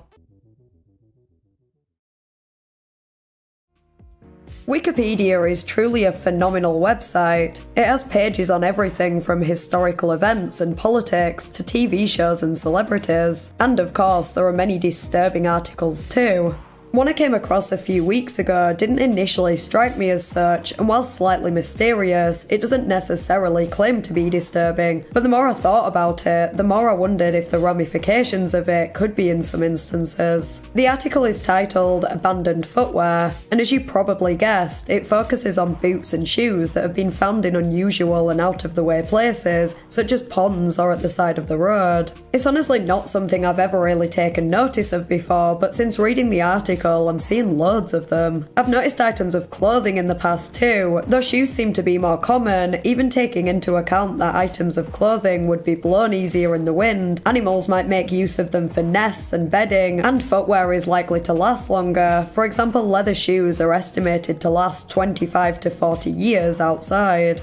There are plenty of reasons why footwear would be abandoned. The article mentions a few of these, such as shoe tossing, also known as shoe fete, where shoes are laced together and thrown over telephone wires, power lines, or tree branches. I've only ever seen individual pairs here and there, and assume they were thrown by pesky kids for the same reason they do graffiti in bush shelters, or as a form of bullying or a prank, but apparently in some cultures it's done as a rite of passage, whether it's the end of a school year or to celebrate a marriage. And multiple pairs can be seen along the wires, creating shoe trees that hang down. Another theory that has been disputed by some is that shoes on telephone wires are linked to organised crime, possibly marking gang territory or as a memorial for a deceased gang member. Shoes that have been tossed have to eventually come down, whether the laces wear down and they fall, or they're removed by someone, and that could explain some of the shoes that are abandoned on the ground.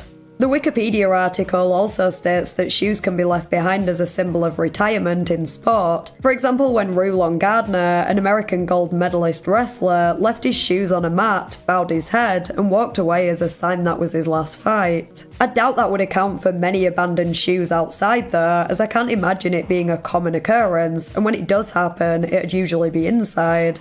The article also mentions an incident on the 2nd of January 2009 where between 2,000 and 4,000 items of various types of footwear, some new, some used, some cleaner, some dirtier, including work boots, slippers, trainers, sandals and roller skates, were scattered across Miami's Palmetto Expressway, causing disruption to traffic for hours. The mystery of how the shoes ended up there has never been solved, with the most likely theory thought to be that they fell off a truck, and when the driver realised and went back, they decided to abandon the shoes because it'd take too long to clear them up. Other theories range from it being a prank for some reason, or even a protest related to Miami's streets not being very pedestrian friendly. The cleanup cost around $5,000, though thankfully the charity Souls for Souls were able to get them cleaned, repaired and sorted so they could be sent to Haiti and elsewhere, rather than going to a landfill.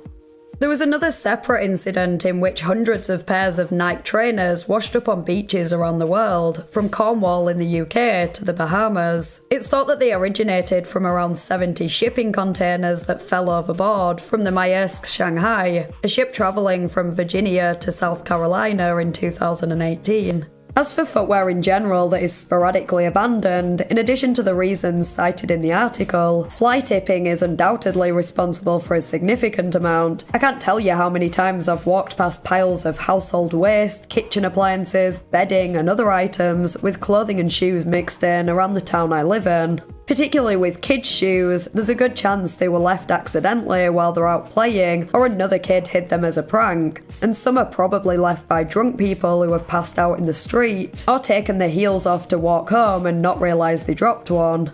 There's actually an Ask Reddit thread from a few years ago titled "People Who Have Lost a Shoe on the Highway, How'd That Happen?", which provides many other anecdotal reasons for abandoned shoes, a lot of which involves someone throwing them out for one reason or another. For example, one user was arguing with his girlfriend and got so mad that he rolled down the window and threw his shoes out of it. Another was stung by a hornet, and that somehow resulted in their shoes exiting the vehicle. Other scenarios include someone driving off without realising they left the gym bag on the roof of the car, and someone driving with their foot out of the window. That's a smart thing to do. These theories probably account for the vast majority of abandoned shoes, but since I really got thinking about it, I can't help but wonder how many might have darker explanations. Could some of the shoes spotted at the side of the road or just off a motorway possibly be from car accidents where the driver or passengers flew out of the vehicle at such speeds that their shoes came off? Could they have come off while someone was being bundled into the back of a van or accosted in the street before being kidnapped? Or maybe they washed up on a beach after someone drowned? The possibilities are endless. I did a bit of googling to see if I could find any information on this, and apparently it's not totally uncommon for shoes to come off in an accident, particularly if a pedestrian has been hit at high speed. Within the last few days, a shoe washed up on a beach in Scotland, believed to belong to 34-year-old Sean Banner, who went missing around midnight on the 23rd of April. As a result, it's believed that he might have somehow ended up in the water, though authorities are still searching for him. There have even been numerous reports of washed-up shoes containing severed feet, which, in case you're curious, is because the soft tissues and ligaments around the ankles are eaten by scavengers, detaching the foot from the rest of the body. The feet themselves are often protected by the shoes. I also got onto the 9/11 Memorial and Museum website, slightly off topic, though I'm sure there were numerous abandoned shoes after that event. The museum has received various pairs of shoes donated by survivors, and they pair photos of the shoes with their stories on the website. For example, Alfred Segro was working in his office that day when the glass entrance to his office shattered. His receptionist, Julie, who was pregnant at the time, was injured, and so he helped her and other colleagues exit the building. Julie's high heels were slowing her down, so she removed them and left them on the stairs, and Alfred gave her his brown leather Oxford shoes to protect her feet. Thankfully, Alfred, Julie, and her baby escaped relatively unscathed, and Alfred later donated his shoes to the museum after seeing other survivors' shoes on display. On a lighter note, I would like to recommend the Facebook group Shoes on the Side of the Road, which is dedicated to, quote, documenting the perplexing phenomena of lone shoes on the side of the road and to unravelling the mystery of how they came to be there. The creator of the page even takes the time to write out a little rhyme with each photo. All these stories and theories go to show that a pair of shoes, or just an individual shoe, can tell a story. Maybe you'll think twice next time you come across one that's been abandoned, as you never know if it's been thrown out of a car by a guy who's angry at his girlfriend, or if there's a much less amusing explanation.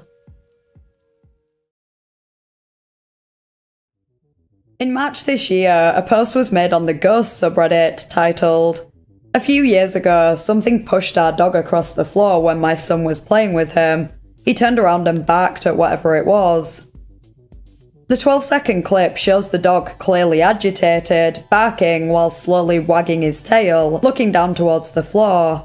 A few seconds in, he appears to be pushed maybe half a metre towards the camera. This clearly scares him as he instantly looks back and then continues barking before scraping the carpet with his paws, and that's where the clip ends. I'll play it now. Give me that scoop.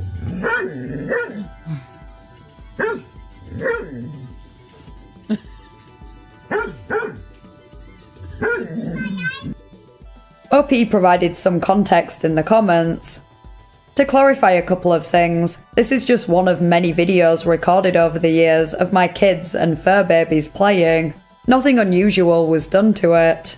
You can hear my son kinda laugh when Tucker slides across the floor. He really didn't even think anything about it till we all watched it and we were like, what the fuck? He clearly reacted and started barking at whatever made him move like that. He is the best boy ever. We adopted him from the shelter when he was 3 months old, and he will be 13 this May. Also, you can hear my son say, "Give me those scoops." He is referring to the piece of dog food on the floor. Tuck likes to bring pieces of it in the living room and play with it. My son was acting like he was going to grab the piece of food. Anyway, I just wanted to post it to see what y'all thought was happening in the video. All the years that we have had him, he has never moved like that. He hasn't ever done it again either. We moved out of that creepy house a few years ago and haven't experienced anything weird since, but we definitely had something else living there with us. It was a lady about the same height as me and my middle daughter. She had the same dark brown hair as well. One night I was sitting in the living room reading on my iPad. Out of the corner of my eye, I saw someone walk out of the bathroom. I thought it was my daughter, and I went to go check on her because it was like 3 AM and she was totally asleep in her loft bed. I freaked the f out. I hadn't mentioned it to my husband because he was asleep at the time. The next night, I was in the kitchen talking on the phone and cleaning up from dinner. My husband was in the very back bedroom talking to my girls. When you walk down the hall, you passed our master bedroom on the left. He came in the kitchen and he was pale looking, like all the colour drained from his face. I was like, "What's wrong? Are you okay?" He said, "I don't know what to think. I was walking past our bedroom and I thought that you was standing next to the bed. But at the same time, I literally heard you laughing on the phone up at the front of the house." I was really freaking out and told him what had happened the night before. I'd absolutely never had anything like that happen to me before. Him either. We never saw her again, and we actually moved not too long after that. Although I've had a few weird experiences in my life, I don't actively believe in ghosts. I think there must be some rational explanation behind these experiences. One of mine that came to mind after seeing this post happened around 7 years ago. I was in a park near where I lived at night with a couple of friends and one of their dogs. We heard footsteps approaching the shelter and tapping on the glass behind us, but when we checked, no one was there. The dog kept going around the back of the shelter and barking, and at one point as he was walking back around, we saw his back leg rapidly move out to the side, as if something we couldn't see had pulled it out from underneath him. He reacted the same as the dog in this video, looked back, clearly shocked, and continued barking. Needless to say, we noped the f*** out of there, and I don't think I've been back there in the dark since. As I said, I don't really believe in ghosts, so while that incident certainly creeped me out at the time, I'd have to assume it was some kind of shared delusion, or there was another explanation I can't think of. I remember the conversations that night being of a creepy nature, and it was dark in a somewhat secluded area, so maybe we just freaked ourselves out and thought we were hearing things that weren't there, but I can't really explain the dog's reaction. I digress, back to the video. I find it quite compelling because I don't think it could have easily been faked. The vast majority of creepy videos that feature orbs or shadows or figures aren't convincing to me because they're relatively easy to edit in after. Clips showing doors slamming or objects moving or voices could also have been edited, or there's another person doing those things that can't be seen on camera. There's no way anyone could have pushed the dog without being seen, and its reaction seems very authentic too. The way he looks back straight away, and you can see the curve in his spine as he moves. I've watched this clip over and over again, in slow motion as well, and it still holds up pretty well. The only explanation I can think of is that he wasn't actually pushed, and instead jumped out of the way in a way that made it look like he was pushed. I'm not sure his movement totally lines up with that, and you wouldn't expect him to look around shocked as it was happening, but it's the most plausible theory I can think of, and if that is the case, it was still a pretty good illusion and an entertaining clip as ghost footage goes. On the 13th of November 1985, the Nevado del Ruiz volcano, located in Colombia, erupted at around 9 PM. More than 25,000 people were killed when massive landslides and mudflows caused by volcanic debris mixing with ice rushed into the villages, destroying them. 13-year-old Omeira Sanchez Garzon's home was demolished, and her father and aunt were killed instantly. What happened to Omeira was so much worse though.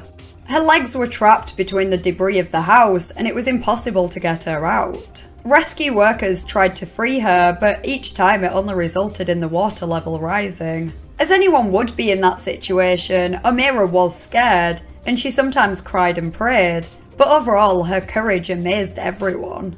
Rescue workers, journalists, and other people who had survived the volcano gathered round O'Meara trying to comfort her. She sung to them, allowed them to interview her, and at one point even told them to go home and rest. At one point, rescue workers returned with a pump and tried to free her yet again, but they discovered that her legs were bent around under concrete as if she was kneeling, so it would have been impossible to get her out without breaking or amputating her legs. Well, it would have been possible if they had the right equipment. Had they chosen to do this, O'Meara likely would have died anyway, because they lacked the medical equipment to care for her after an amputation, so doctors decided that the most humane thing to do was to just let her die. She was stuck in the water for a total of roughly 60 hours, and as her hope turned to acceptance, she physically deteriorated.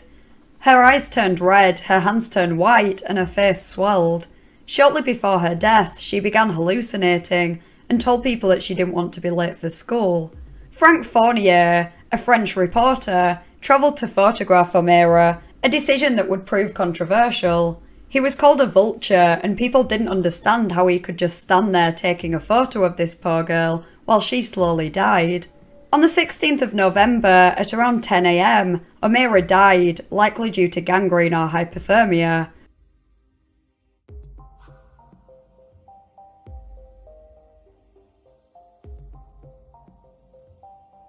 Frank's photo drew attention to the situation, which was particularly tragic, not only because a young girl suffered for so long awaiting her inevitable death, but because her death probably could have been prevented if they had the right equipment to get her out. The Colombian government was criticised for ignoring warning signs prior to the eruption, and for not dedicating enough resources to the rescue effort. We don't know Frank's intentions when he took the photo, maybe he is a vulture, but regardless, photos like this can often be very useful in drawing attention to situations that may be controversial, and situations that maybe a lesson can be learned from. The level of suffering that O'Meara experienced is unimaginable, but Frank couldn't have saved her, and neither could anyone else there without the right equipment. If the photo he took played any role in measures being put in place to prevent something like this ever happening again, then that arguably outweighs any criticism of the photo. Around 5 months ago, an Ask Reddit thread was posted titled, "What terrifying confession has someone told you while intoxicated?" To kick off today's episode, let's take a look at a few of these confessions. I was at a bar one night in an affluent town. An old guy next to me started talking about his sailing days. He had a 60-foot sailboat and used to sail all over North and South America. His story was from the mid-1980s. He said one night he was anchored near an island off the coast of Venezuela. He was with his girlfriend and they had just fallen asleep when he heard a bump. At first, he didn't think much of it, barely noticed it, but decided to check it out. He left the sleeping berth, and like in most sailboats, there are a set of steep stairs to climb to get from the cabin to the aft deck. He said he always kept a pistol holstered and hanging from the side of the stair rail. As an afterthought, he grabbed his pistol as he was climbing the stairs. Once he was about halfway out onto the deck, he saw a man coming over the railing with an automatic weapon. Like an assault rifle, AR-15 or something like that. He said he put 2 rounds into the guy and he fell back over the railing. He ran over and looked down. The guy had fallen into his boat and there was another guy there also armed with an assault rifle. He said he shot that guy a couple of times, pulled up anchor and got out of there. He said that pirate activity was not unheard of around there and that people like this would board your boat, tie you up and take everything. Then they would torch the boat with you on it. The bump he had heard was the other boat coming up beside his boat. He said that that was his last visit to South America. Obviously, I can't totally condone murder, but this was a somewhat understandable reflex reaction given this man's prior knowledge of pirate activity and the fact that both men he shot were armed. In his mind, it was kill or be killed. Of course, he had no way of knowing for sure how the situation would pan out, but I really can't blame him for not wanting to wait and see when he and his girlfriend's lives were potentially seconds away from ending.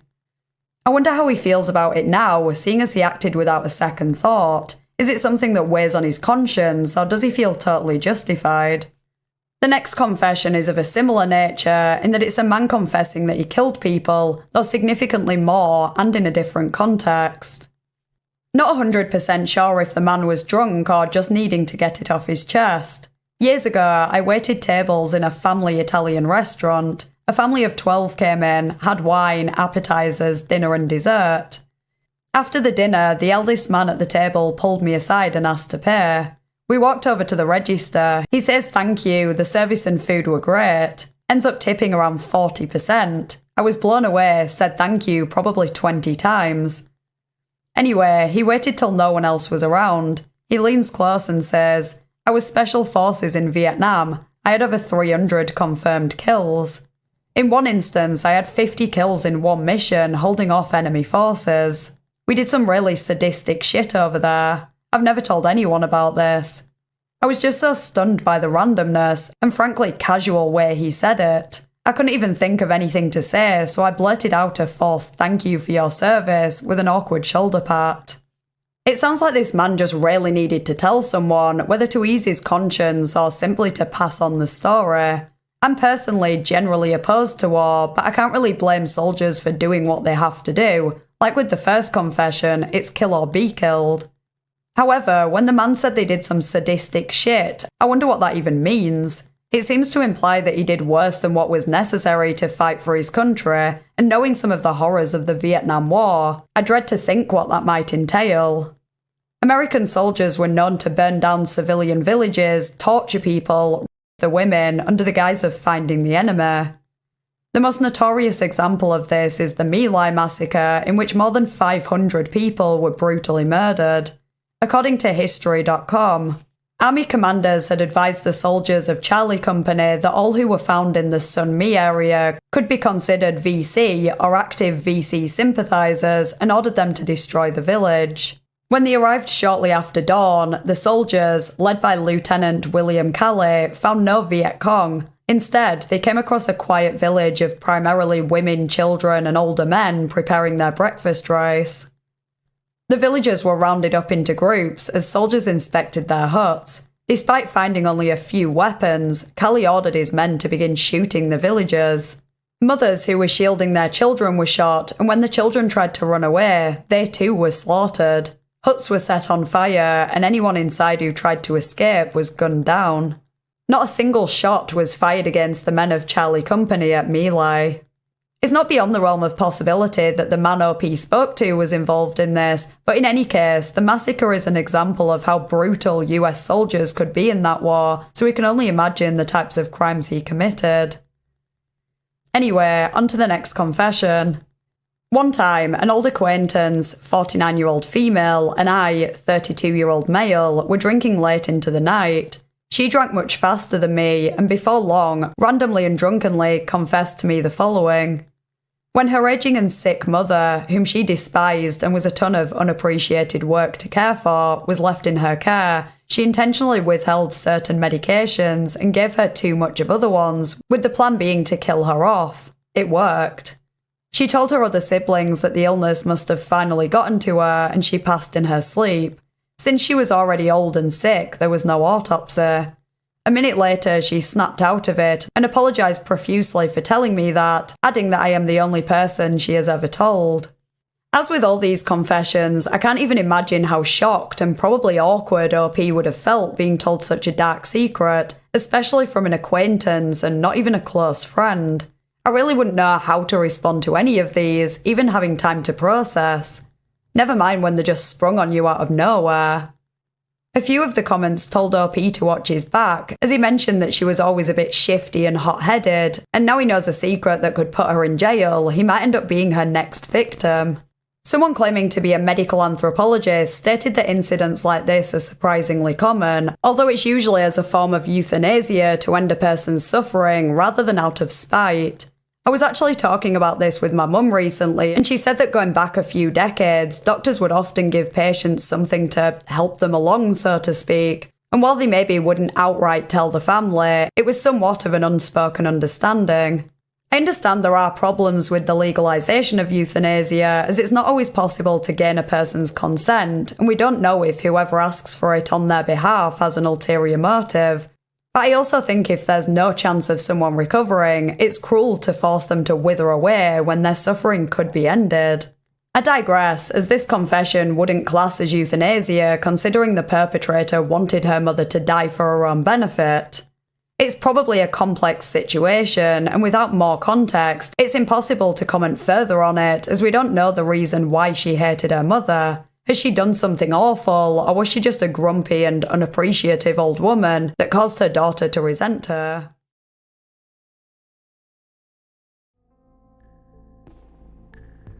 I was scrolling on TikTok the other day when amongst the sea of Pedro Pascal edits and Met Gala fashion roasts, I came across a short clip describing a mysterious song titled I'm Your Problem Now.mp3 that has apparently appeared when people have been listening to music on shuffle. I'm using the word song lightly here, as it's actually just a minute of silence followed by 6 minutes of screams and other unintelligible sounds. Rumour has it that once the song starts playing, you can't pause or skip it, and when the screams start, you should close your eyes and not open them for any reason. Or something bad will happen, I guess. That part isn't clarified. While your eyes are closed, you'll apparently see some horrific things.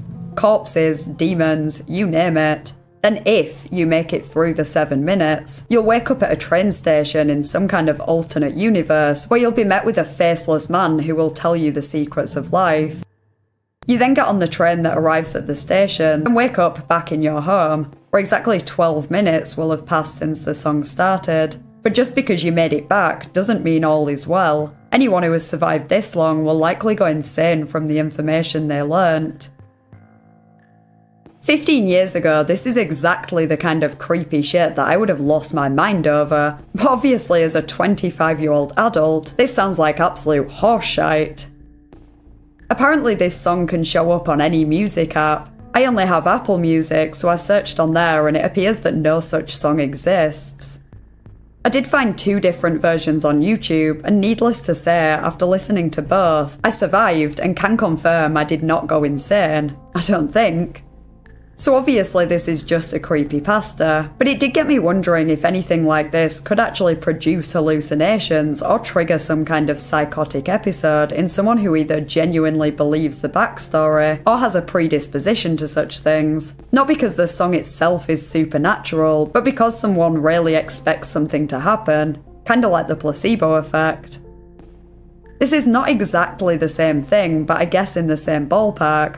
There was an episode of Pokemon that was banned worldwide after it aired in Japan and caused nearly 700 children to have seizures and symptoms relating to epilepsy due to one scene that featured flashing lights. In 2016, American Embassy employees and their family members reported symptoms like headaches, nausea, hearing loss, and cognitive issues after hearing odd sounds, and a couple of years later, similar occurrences happened in China. Infrasound, which is sounds that have a frequency of less than 20 Hz, can cause headaches, dizziness, fatigue, tinnitus, and heart palpitations. What's really crazy is that the frequency is too low for the human ear to detect it, and horror movies have actually been known to use infrasound to evoke feelings of anxiety, unease, and dread. So this sound that you can't even hear might be a key reason as to why you feel so creeped out watching your favourite horror movie.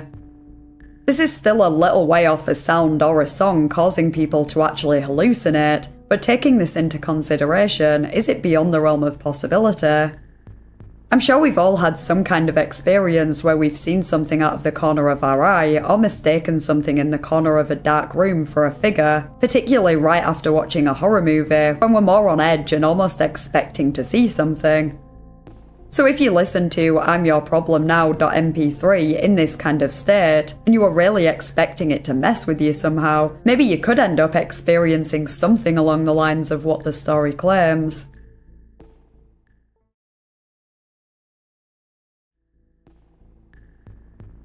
Around 7 months ago, there was a post on the Reddit Bureau of Investigation titled, "Weird guy shows up at my parents' house at 1 AM looking for me and using details of my life that were valid 20 years ago.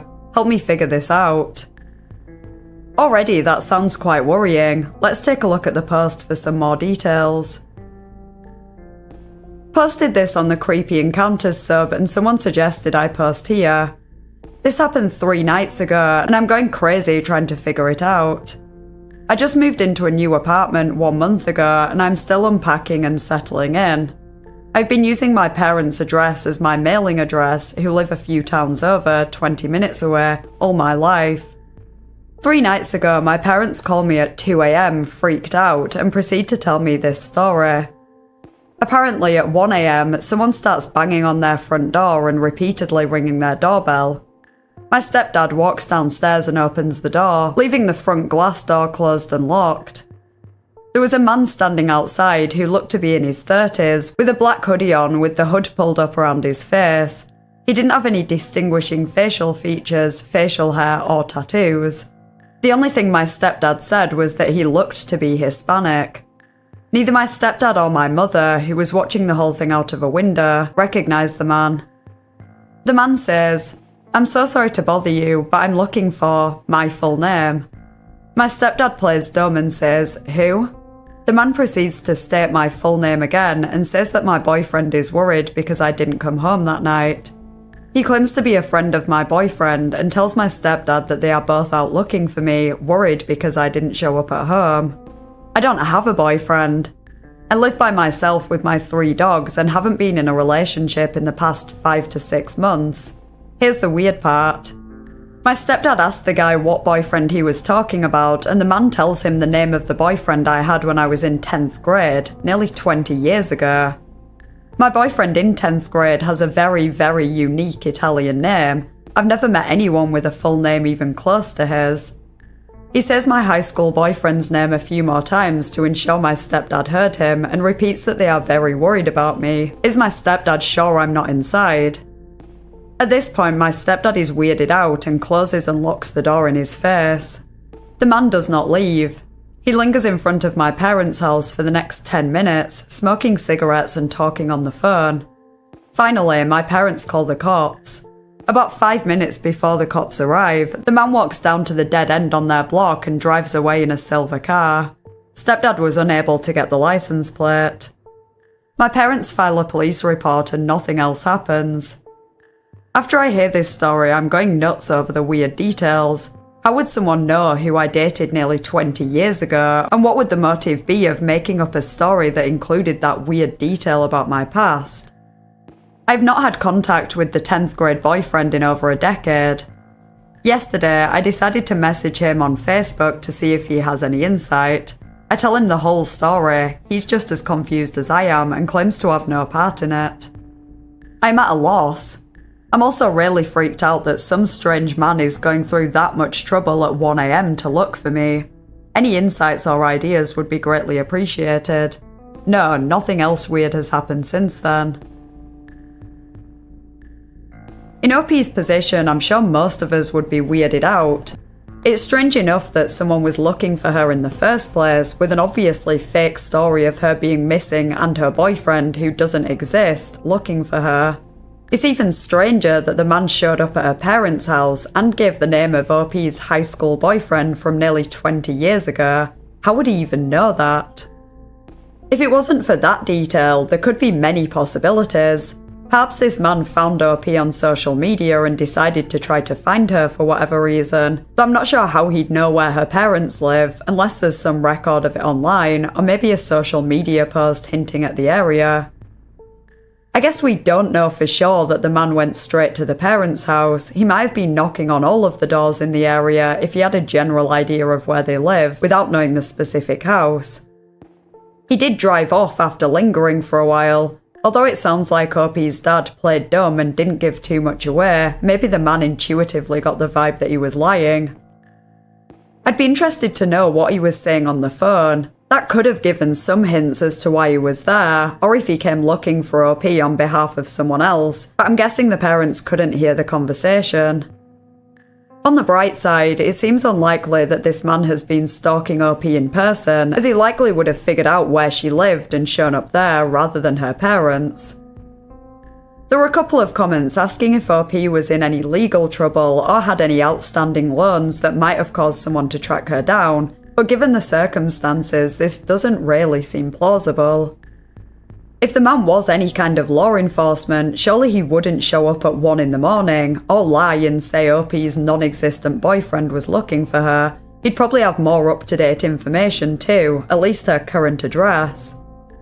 Depending on when OP moved out of her parents' house, it could have been an old loan she forgot to pay, but again, showing up at 1 AM and lying about his reasons for looking for her wouldn't be standard practice for a legit loan company. Maybe for a dodgy loan shark, but if OP knew she owed money to anyone like that, this probably wouldn't be so much of a mystery to her. She addressed these suggestions in a couple of updates. Update 1. Wow, this really blew up. Thank you so much for all the kind words and precautions that I should take. I want to add something here that a few people commented that might shine some light on this mystery. First off, I'm not in any legal trouble and have no reason to think someone would be suing me. God, I mean, I guess it's always in the realm of possibility that I'm being sued by someone, but I really don't think that's it. Like I previously mentioned, I had an expired registration ticket that I did not show up to court for, but I believe I got a letter in the mail just asking me to pay a really large fee, so I don't think that's related. I did take a personal loan out. Took it out about 1.5 years ago. It wasn't for anything too crazy, and I was really good with making payments on time until about 6 months ago when I had a medical issue. Currently, I am really behind on payments, but to my knowledge, I have not defaulted on the loan yet. What do you guys think? Related? I had absolutely no idea that this is a thing, or I would have included this detail to begin with. Let me know your thoughts. Update 2. I have a list of a few things that I'm going to look into tomorrow based off my own thoughts and based off a ton of valuable feedback I got here. Thank you. We'll post an update ASAP. Update 3. I'm so sorry it's taken me so long to update. It's a super busy time at work. Unfortunately, there isn't much to report. I called the loan company. They claim to have nothing to do with it. All of my friends and family also noted that the 1 AM factor kind of rules that out anyway. Nothing else strange has happened at my parents'. I went there for the first time last night and kept a close eye out for anything, didn't observe anything out of the norm. So this remains a mystery. I'll be sure to update if something else happens. These updates likely rule out the possibility of the man's appearance being anything to do with legal trouble or the loan she took out. It sounds like she got the loan through a legit company and not a loan shark. I decided to have a look through OP's post history to see if I could find anything that might provide any more hints as to what could be going on here. OP first began posting in 2019, and almost all of the posts prior to the ones about this occurrence were on subreddits related to opiates. She was actually a heroin addict for over 15 years, and thankfully it seems that she managed to get clean after a bit of a roller coaster with Suboxone, Vivitrol, and Sublocade. It sounds like she hasn't relapsed in at least 2 or 3 years, which is a huge accomplishment. But I do wonder if the man who was looking for her might have been an acquaintance from when she was taking heroin. Whether he was an old friend or someone that, for some reason, had some kind of vendetta against her, or she owed them money or something. If he was a friend, it's possible that she told him details about her life while under the influence that she can't remember now. Perhaps a funny story from high school that involved her boyfriend at the time, and his name came up in the conversation. If that was the case, it would only explain part of the mystery, and not why he came to find her after presumably years of them not speaking.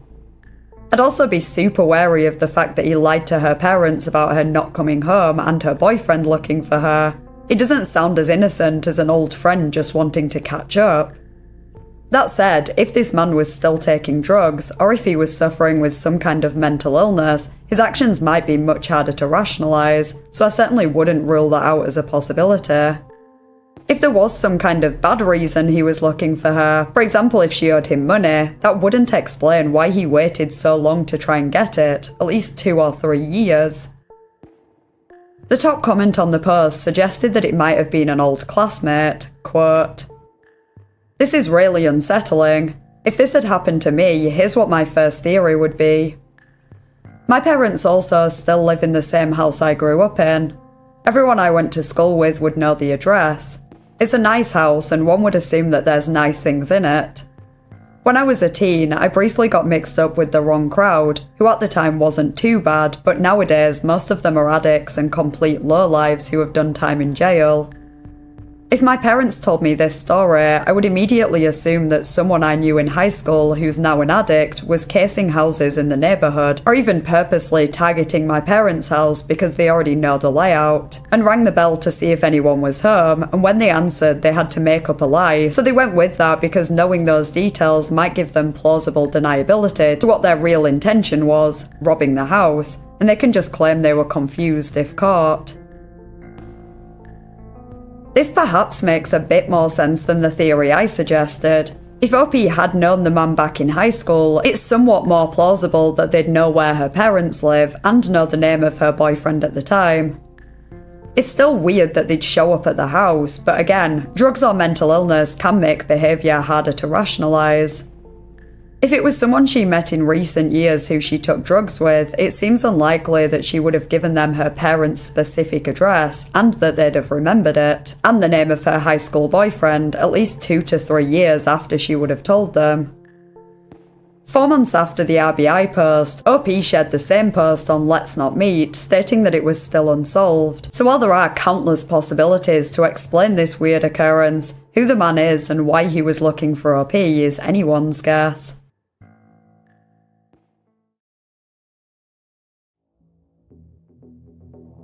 Angel Walks, real name Jose Perez, is a 25-year-old Twitch streamer from California with 33,000 followers who streams games like Call of Duty, FIFA, and Apex Legends.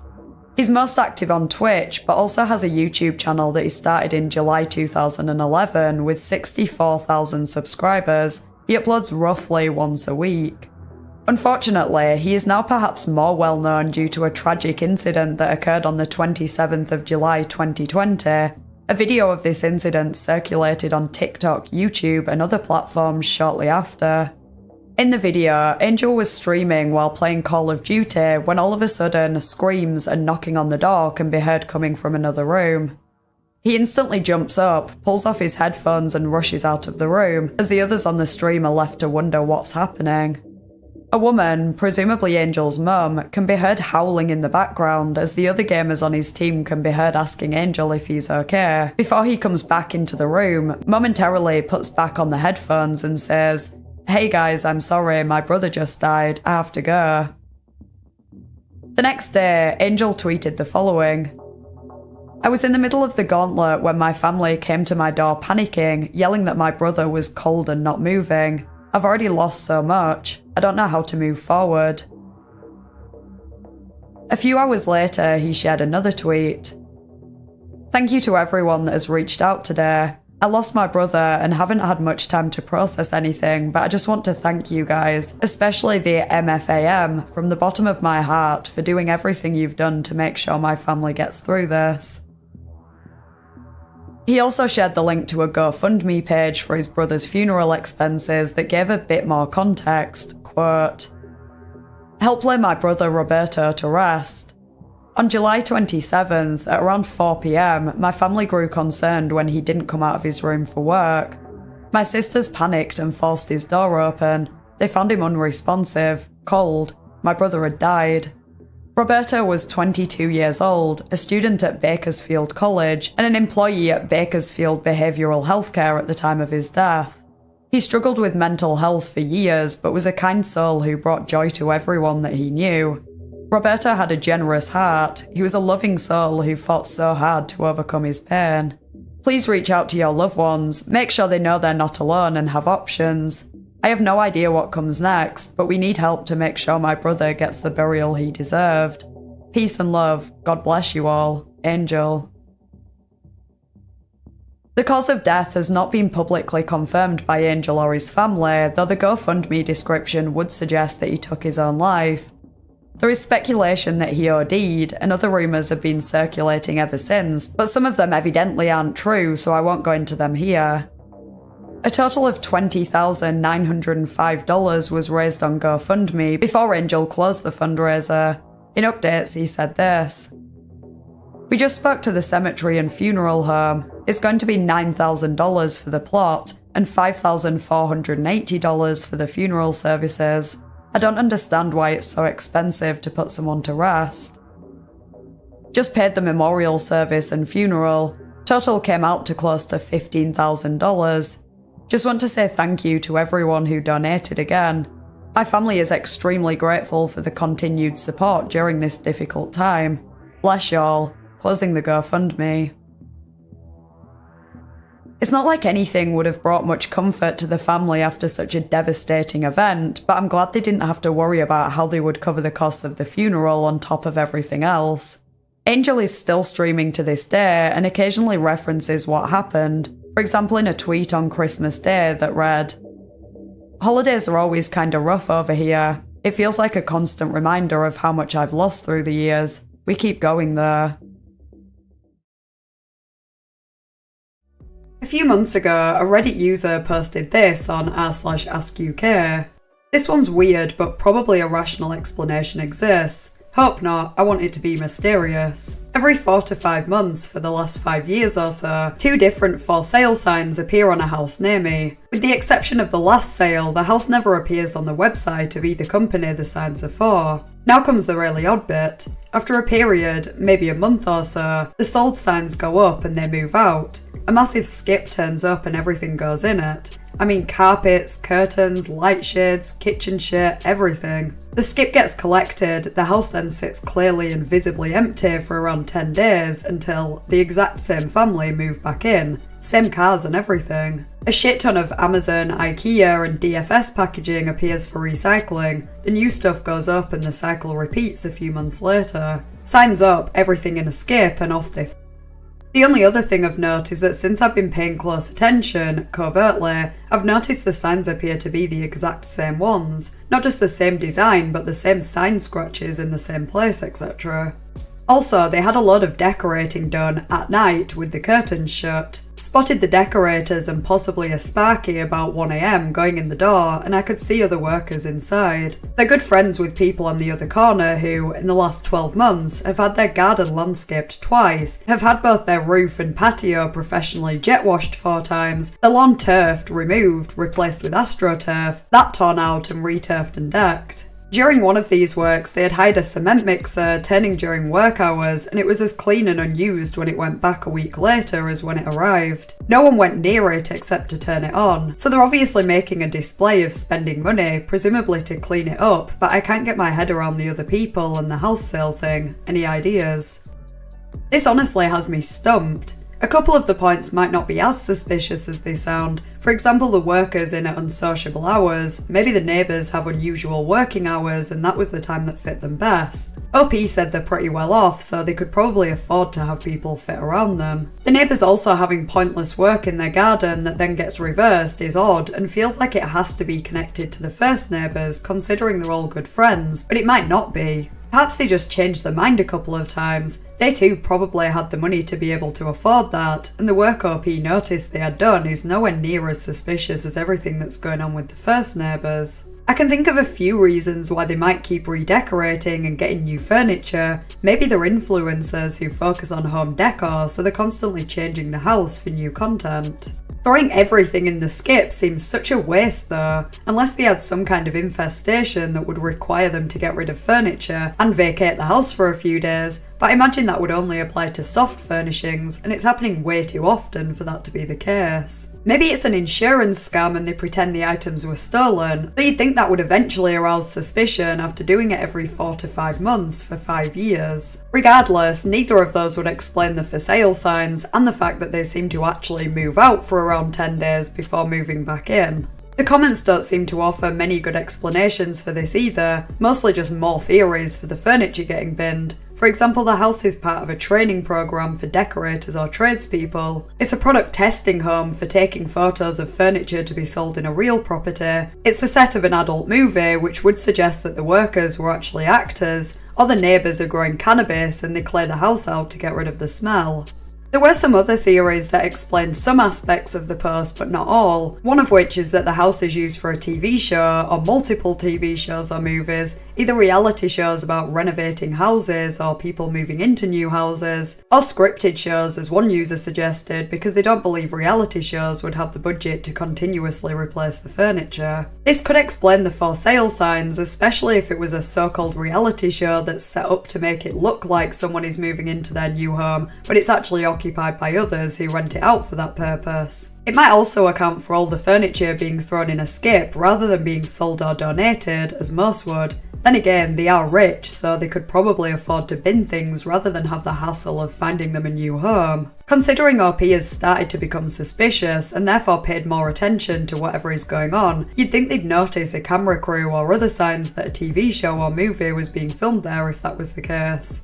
Thinking back to the adult movie set idea though, I imagine the crew might try to be a little more discreet so there's less chance OP would notice, and I guess the plot could revolve around someone moving into a new home, or an estate agent showing a potential buyer around. I'm sure you can use your imagination, which might explain the for sale signs. This theory could account for the furniture getting skipped too. There's probably only so many bodily fluids that can gather on a sofa before it needs to go, and perhaps they decorate often to make it seem like a new set each time. One point that makes me doubt this is the length of time it's been going on. Admittedly, I don't really know anything about the production of such content, but I assume they wouldn't use the same place with the same theme for 5 years. A few comments suggested it must be a money laundering scam of some kind, and while I'm inclined to believe that money is somehow involved here, because why else, I'm not sure exactly how it would work, and they're not exactly being inconspicuous. Claiming the house out and hiring people to work on it every few months is not only going to attract attention, but add to the cost of the front too. One final theory we'll cover sounds a bit ridiculous, but it might be the only one that could explain most of the points in the post. A comment that suggested it read, "The only thing I can think of is that they like the idea of having a new home and planning new furnishings, etc., but they don't really want to move. They pretend they are moving as part of the fun of the fantasy, and they don't care about spending money. They play act to themselves they are moving to a new house and enjoy buying new furniture, changing the decorations, etc. It all sounds like a lot of effort to go to just to simulate the excitement of moving, but if they're rich and have a lot of free time, I guess it's not impossible. People do stranger things.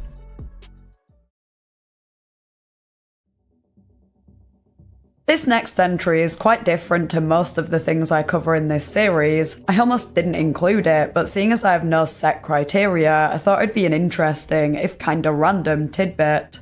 I don't even know how, but I recently came across a Wikipedia page titled Rat King that piqued my interest. According to the article, a rat king is a collection of rats whose tails are intertwined and bound together in some way. This may be a result of an entangling material like hair, a sticky substance such as sap or gum, or the tails being tied together. Historically, this phenomenon is particularly associated with Germany. The earliest report was in a book written by a Hungarian historian in 1564, though the term rat king had not been coined at that point. It was just a description of 7 rats whose tails had tangled together. And since then, around 60 rat kings have been found in countries like Germany, Belgium, Estonia, Java, and New Zealand. Almost all reported cases were in European countries, and some have been displayed in museums. A rat king found in New Zealand in 1930 is displayed in the Otago Museum in Dunedin and was made up of black rats whose tails had become tangled by horsehair. Another, consisting of 7 rats, was discovered in the Netherlands in 1963. They had all died by the time they were examined, but an X-ray suggested that they had survived for quite some time prior to them being found. The largest documented rat king, made up of 32 rats, was found in a fireplace in Germany in 1828 and is on display in a museum in Thuringia. Exactly how rat kings are formed is a bit of a mystery. In fact, some believe that they could not become tangled naturally and that there must have been human intervention, as there is limited evidence of natural formation. No one has actually seen it happen, they've just found the end result, and until recently there was no evidence of a live specimen. It has been suggested that some of the earlier specimens were fabricated, as hoaxes were common around those times, but if they were hoaxes, it's likely that someone glued a bunch of dead rats together, considering it would be very difficult to do so with living rats. There are a number of theories that could explain the phenomena, from the tails getting tangled during birth to substances like sebum or food gluing them together. It's possible that the rats huddle together in the winter while sleeping, and that these substances solidify in cold temperatures, acting as a bonding agent. If the tails were loosely knotted, it's possible that the rats panicked when they realised and accidentally tightened the knot. It's also been suggested that rats might deliberately tangle themselves with weaker rats to make a nest, though that's one of the less believable theories. However it happens, there was actually 2 reported cases with video evidence in 2021, meaning that although the phenomenon is rare, it's seemingly possible that it is naturally occurring. The first of these was in Russia in August, where 5 live mice were tangled together, filmed by a man who managed to untangle them. The second case was a rat king consisting of 13 live rats in Estonia in October. It was taken to Tartu University, though unfortunately the rats had to be euthanized because there was no way of untangling them. Scientists did get a video of the rat king first. There are also a number of cases of squirrel kings, where squirrels' tails have become knotted together, and Wikipedia implies that the formation of these are less mysterious. Quote, "A squirrel king starts as a litter of young in the same nest, whose tails become knotted together by nesting materials and/or by tree sap gluing the tails together, particularly if the young squirrels have been gnawing bark of the tree that their nest is in, letting the sap flow. If the squirrels are not separated, they may fall to the ground, still joined to each other when they try to come out of their nest, and will invariably die unless separated through human intervention." Unlike the rat king, the squirrel king is not found in medieval European literature. The page lists 20 naturally occurring documented cases between 1989 and September 2022, all of which were found in Canada or America, consisting of 3 to 7 squirrels. As for unnatural incidents, in addition to instances of taxidermic artwork, there have also been reports of people intentionally tying squirrels' tails together. For example, on the 19th of September 2019, 4 squirrels were found tangled together on train tracks in Connecticut. Their tails had been broken so they could be tied, and one needed to be partially amputated, but luckily they were separated and all survived. The phenomena of rat and squirrel kings is not only terrifying but kinda depressing, especially when intentionally created by people, as if the animals don't survive, they likely die a slow and painful death. It baffles me that anyone would intentionally do that to a living creature, but unfortunately it's not that surprising.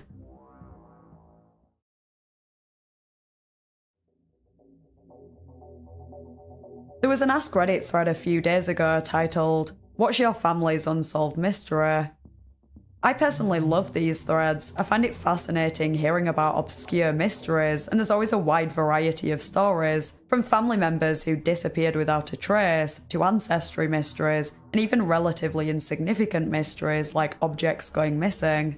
The only bad thing about these posts is that unless it's a case that was reported on in the media, you can't research any further. All the information you have is what the OP decided to include in the comment, and it often leaves you curious to know more. One comment I found was a perfect example of this. It read, "What my great-uncle got up to after he disappeared to Mexico in the early 80s. Great-uncle was a fairly unstable individual, rough childhood, shipped off to Vietnam, volunteered for several more tours because, as he told my aunt, he just liked killing people. Came back, got a wife and had a son. Got heavily involved with organised crime in the city my family is from. Became very abusive to his wife and my cousin. Wife takes cousin and leaves him. Great-uncle spends next several years chasing and trying to murder them. FBI eventually gets involved and he just ups and disappears. We found out he had gone to Mexico when, 16 years later, my grandmother gets a call from his daughter saying that he had passed away. The fact that he had apparently been not only alive the entire time, but had also started another family was a surprise. My cousin, despite everything, decided he should attend the funeral in Mexico. At the viewing, he tells us that 2 well-dressed guys pull up in a town car, approach the casket, snap a quick picture of my deceased great-uncle and leave, without having said a single word to anyone. We have a lot of questions. It sounds like OP doesn't know much more than what they shared here, so it's hard to even speculate on what might have happened. As one of the comments hinted though, 2 men at the funeral who took a photo of the body were likely doing so to provide proof that this man was dead.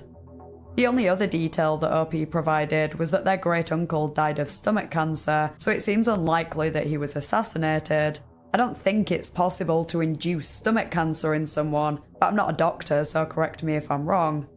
Even if it is possible, surely there are more effective methods, so it seems more likely that either the FBI, or perhaps someone involved in the organised crime, wanted to know for sure that he was dead. I'd be interested to hear your thoughts and theories in the comments, plus any suggestions you might have for a future video. If you enjoyed the video, please consider liking and subscribing. Huge thank you to my Ko-fi members and channel members whose names are on screen now. I really appreciate your support. Thanks for watching, and I'll see you next time in a new video.